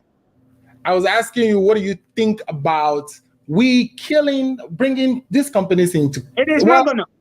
No, Marafa, we actually finished that conversation. We went on to other things. You brought it back up. Yes, I don't think. Okay, so you say it won't. So I say it won't. So let's see. Let Kantanka come and say, even when we make the cars, people will not buy. Right now we don't have that. I didn't want to say this, but I'll put in another for the 70,000 one, because I can't buy I wanted the K7. The SUV is like 140,000 cedis. How much is the Toyota? How much is the what do you call it? Toyota 4Runner in Ghana? I don't know. Yeah, it's about the same. So, you know. But you see, you are not getting the drift. It is the affluent that buy the new ones. Yeah, so why are you trying to buy that? Most people rely on the Savage and the blah blah blah one, the cheaper ones, and that is what. So Kantanka would have to come to a model and then change that. I don't know, but you say I agree with you. They will need government this thing to be able to do that. I perfectly agree with you on that, and government ought to do that. No ways about that. Now, this one, on the issue of the first ladies, I am not talking as a communicator. I am talking as a Ameyah. As a person, as a person. Now, and here, this is my take. Right. I don't even think they deserve allowance. No. No, you know me. I'm serious. I am not. If I talk as a communicator, I'm not going to talk this way because I'm a communicator. It's something they've given. I got to do that work, but I'm commenting as a person. Okay. Because anything they tell me on that, I'm not going to. The best you get is no comments. Yeah, but tell us the reason why you don't think they deserve anything. But I'm talking as no, this thing when it came to, see, let me give you the history of this this thing, and that is how you're going to understand. Make it quick so my phone is this thing. The argument that they are giving for which they started this, to me, is all bogus. It doesn't apply. We are just giving more to the top hierarchy. It has to stop at a point. Right. I've been asking a question that nobody has answered. Right. Why do we even have to give them allowance? Why? Can somebody tell me? Why not? Can they go and get unemployment anywhere? No. Okay, we are having for this. Let's have a conversation. Yeah. Why should we give First Lady allowance? Oh, me. No, the reason why I was saying allowance and not pay, because you said sometimes, Alfred, were you talking? Sorry. No, go ahead. But sometimes, like Baomia's wife came here, and I'm happy to meet her. In Philadelphia when I was in Jersey, came to do like a seminar, came to talk about certain stuff and all that. So Juma, he has to devote time to do all this. Juma as what? Juma as what? For what? Let's say if she was working for somebody, he has to take time off to go do these things as well. Okay. Let me cut you, Kudi. Let me cut you. I want specifics. Yemfa from 2017 to 2000. Now Yemfa Rebecca. Or Juma for Ghana as what? For which you should give it allowance as what? Rebecca had a whole foundation of her own that she runs, right? And so we should pay her. Is that what you're saying? No. Is those presidential first lady foundations, first ladies are usually given, they are given a course. Some of them will go into education, like Nancy Reagan did. They pick specific campaigns that they are dedicated to. But beyond that, I think one of the reasons is the first lady can't go and get the job. They can't. Why not? Why not? Judy. Sakodia is working on the road. The paparazzi you think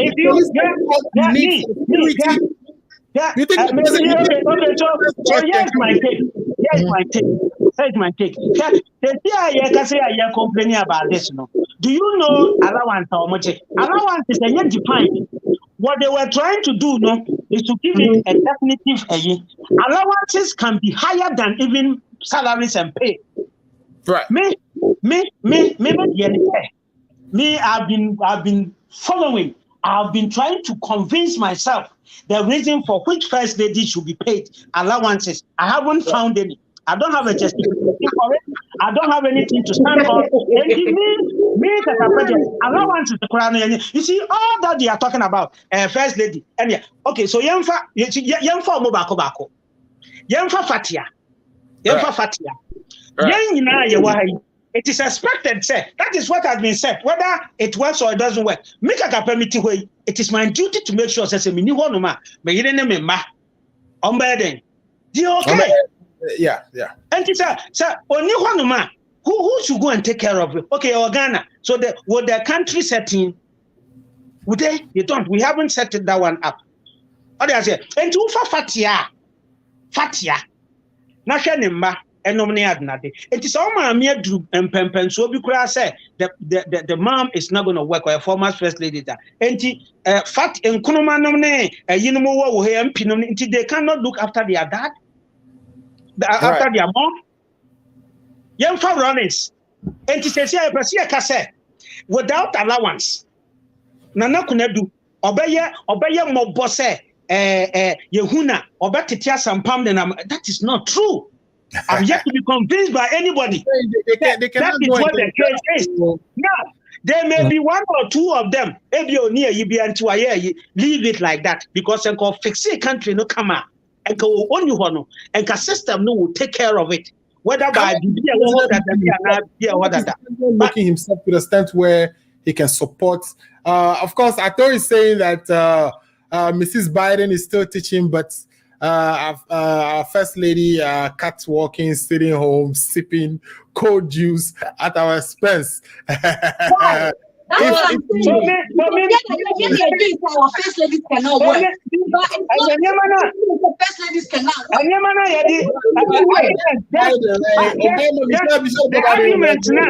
The argument now you're starting from 2000, they justify a shame on the same Ghanaian. But if I'm not understanding my term of allowances, it's not say every month I'll say a mom allowance. My allowance is say when they go out of their way to do something to help the community. Judy, hear this. Judy, hear this. We are overpampering the people at the top. I don't want to be if somebody becomes a president, what do you say? Me salary are watching no. What is ako? Into the arrangement to be a mawayi. What is ako? Mahama, Samahama, Amma Yayi Bioma. Said you need a training card notice or no. You will try to without benefit. And on top of that, what's it? Who you know? We are at Tia Sampam. And Mama me, I am opposed to even allowance, let alone salary. Okay. Let's say you are the president, right? Right. You are the president. You're trying to say, I'm your wife, right? Last word after that, so we can. Okay. Yeah. Okay. And I'm your wife, right? And let's say I work for company A. Today, I have to take time off to go and speak to the youth of Africa, right? Would it be a fair idea or a fair judgment, say, me traveling and, taking time off my job to go do this? No, at least if you give me transportation or what is Adjua doing? What is Adjua doing there? She's an MP. Why are you bringing that? The women and children are first. What is she doing that she can't go? And the directors and those and all the government they're taking allowances that they cannot go. Yeah, but sometimes the president's wife step into things that more allowance. Allowance maybe stretching salary. So we have to come down. We have to come down with a certain percentage. It's not huge than their salary. That's what we have to do. We are a decent country. We are doing. If we are not doing anything, at least our former first lady and second lady, we should be able to take care of them. We shouldn't have a situation. No. We should not take care of them. Second lady, not take care of them. After they are. That's why I enjoy. That's why I enjoy enjoyment when time comes to an I said yet.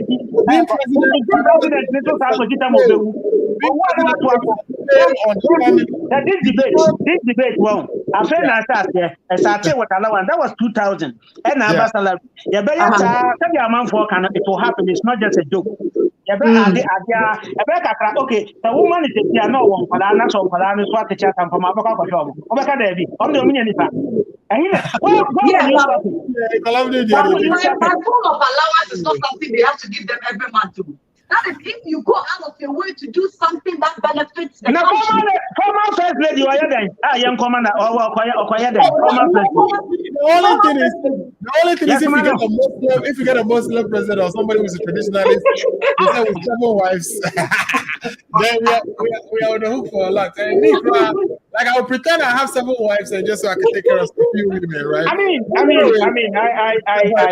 totally oppose to it. We are publishing them at the top too much. Oh, but I'm speaking as a family, not as a communicator. As a communicator, we'll take that. Yeah, Cutie, it's a beautiful wrap of the show today. I know this is your first time, and you've not disappointed. Like I knew you were not going to. If I was gonna love you, definitely, I knew that coming in, and that actually happened. So I got one thing right today. I knew you were gonna love Cutie, and hopefully I'm right. So, Cutie, give us a beautiful wrap of everything today and how you find it. I love it. So just that you've been muting us today, to me hitting, about that. Next time I'll be controlling the thing myself, and I'll be unmuting myself. Yeah. Oh no, you were getting some sound from you. So oh really? What I was doing is like if you are not talking, I take your mic out to kind of make sure that sound doesn't come. Yeah. Oh, okay. I thought you were muting me because you didn't No, not on purpose. Me, I want to hear more. Yes, but it's been a beautiful show. I mean, I love diversity and I love the way the show goes. You know, like even on Maka, I always say opinions are like noses. The fact that I have my opinion doesn't mean that is what it's supposed to be. And this makes the show nice because it's not only NDCs watching, it's not only MPPs watching. And I love what Effah just did. It's not because they put in the party you know, things that is not right to Crampo now. We have to make it right. No, this is Ghana. It is my Ghana. It is your Ghana. It is our Ghana. It's I say, yeah. So I mean, I love the show so far, and I will. In fact, Saturday be a lot of my mama, so I mean, no problem. I have to be coming. Don't worry, you are on. Confidence. Don't worry. So I love it. I mean, so far it's been amazing. I love it. Yeah. Thank you so much. So before you leave, what would you one single word for the viewers before you leave? I didn't hear what you said. As the viewers, you want to leave them with any comments? Etc. The viewers have been so amazing. I mean, your comments, keep the comments coming, and also share. Because I will share, I know what is going on, will come and watch and also get him or herself educated, you know. So share, like, and the comments, let it come. Because the show is not for me, it's not for Alfred, neither is it for Effah, it's for all of us. So keep the comments coming. And also tomorrow, which is Sunday, a heated argument, a heated show, Maka is coming on. So come and watch that as well. Alfred is going to be on. We call him the political guru because he's a guru. So all of you move there and come and watch him again and share as well. All right. Thanks so much for that. And I'll give you my review after this. I'm going to tell you how well you did, how well you didn't do, but I think it's fantastic. This is a day I've been praying for, and you gave it to me. Just that, you know, I wish our other colleague is here. But in any case, you know, hopefully next week we'll have him in and the debate. Great show again. What are the last words you have for our viewers? Just what do you think about today's show? I know you are going to find me as NDC, but what do you want to improve on, etc. In fact, thanks again for coming. Give us your last words. Thank you very much. It is always an opportunity for you to be called and contribute towards the development of the country. I am always available. If I have the time, you know, I will make it. But don't worry if the NDC people don't come. They only will come and do propaganda and stuff like that. If we get a chance, you know, we will all be here and contribute towards development. But it is important. It is important that when we come here, right, we may have our biases. We may disagree and all that. We may hit each other. But it is not personal. After this, you know, it's all, you know. Alfred, you know. Even behind the scene, we fight more than this. So this one is just me. I am a very passionate guy. I love my country. I go there and I have a lot of issues with my own party. With some things I tell them behind the scene, but I come here, I'm not going to allow you. So I'm not going to allow you to punch me. I know some of the things you are right, but I won't let you just punch me like that. It's okay. So it's a great show. This show is meant for greatness, and you see it. You know, even though sometimes you may have problem with your hosting, you are still a great guy. We will admit that. You know, so viewers, when you come on here, this is Ghana. We all love our country. We want it to go in a certain way that is not going. It is taking us too long, and everybody contributes. Come and be with us. When we go overboard, we are human, so forgive us. You know, we admit that sometimes I admit that sometimes I overdo it. Forgive me, right? But I'm passionate about my country. I'm passionate about what I do, and I put in the effort. And you see, I speak it within my conviction. I don't get it right at all times. Sometimes I'm wrong. I get it, but that is my conviction, and I'll go with it. So thank you very much. And Cutie, it's been a great time with you. You did great. you punch where you're supposed to punch. You part where you're supposed to part. Keep it up, and when we get a chance, we'll join you on Maka. Keep it up. Your boss is a great guy, and let's make this show the best out there. The best. We can do it. We are capable. We shouldn't think that the best belongs to some other people. We are all the image of God. We are created with the quality and the ability to do whatever we put our mind to. So, Alfred, keep it up. Thank you very much. And greetings to everybody. Thanks a lot. Kakape, I said we have the best political show on Facebook, and you are a big part of that. And like I said, every week you come in, deliver, and we appreciate it. I know the fight that goes on behind the scene. Viewers, you see my Brandon. You see my Brandon. I have to send you guys one each. I hear you. We'll wear it on your birthday.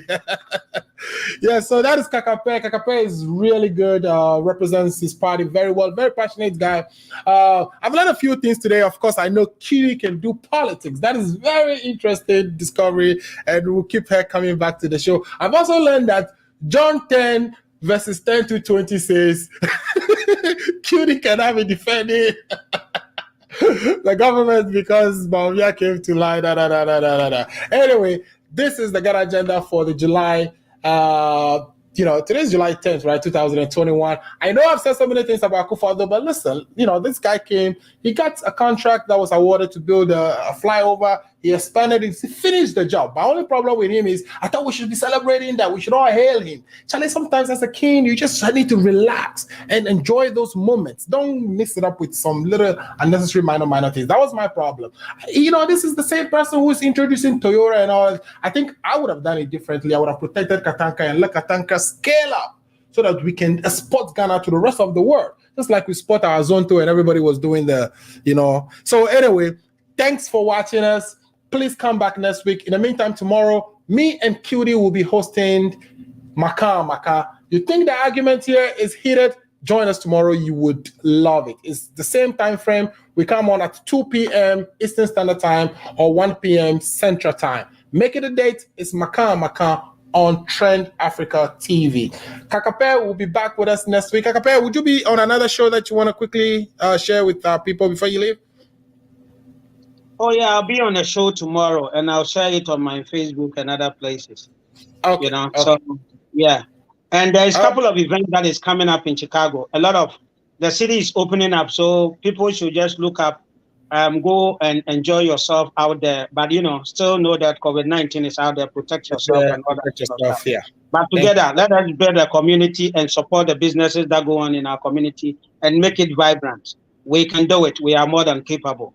Peace out. All right. Thank you so much. With love, we say goodbye on the Ghana agenda. Cutie, let me open your microphone so you can say your goodbye. Yeah, goodbye to everybody. See you next week. All right. See you next week. Hey, this your girl coming all the way from the US of A, yeah, baby, aka Ya Bantam. And me di feel a bozen pan and to see one roach with your money how Ghana mat other romantic. What's me sending provisions as a sutra credit Emma Ebusia phone and the form one Ghana. And one is a www.ghanamat.com. Let them say boy a sharp connection. www.ghanamat.com. Let's try more provisions in the credit. Na really I have friend numbers na screen as Ghana Mat ye crown.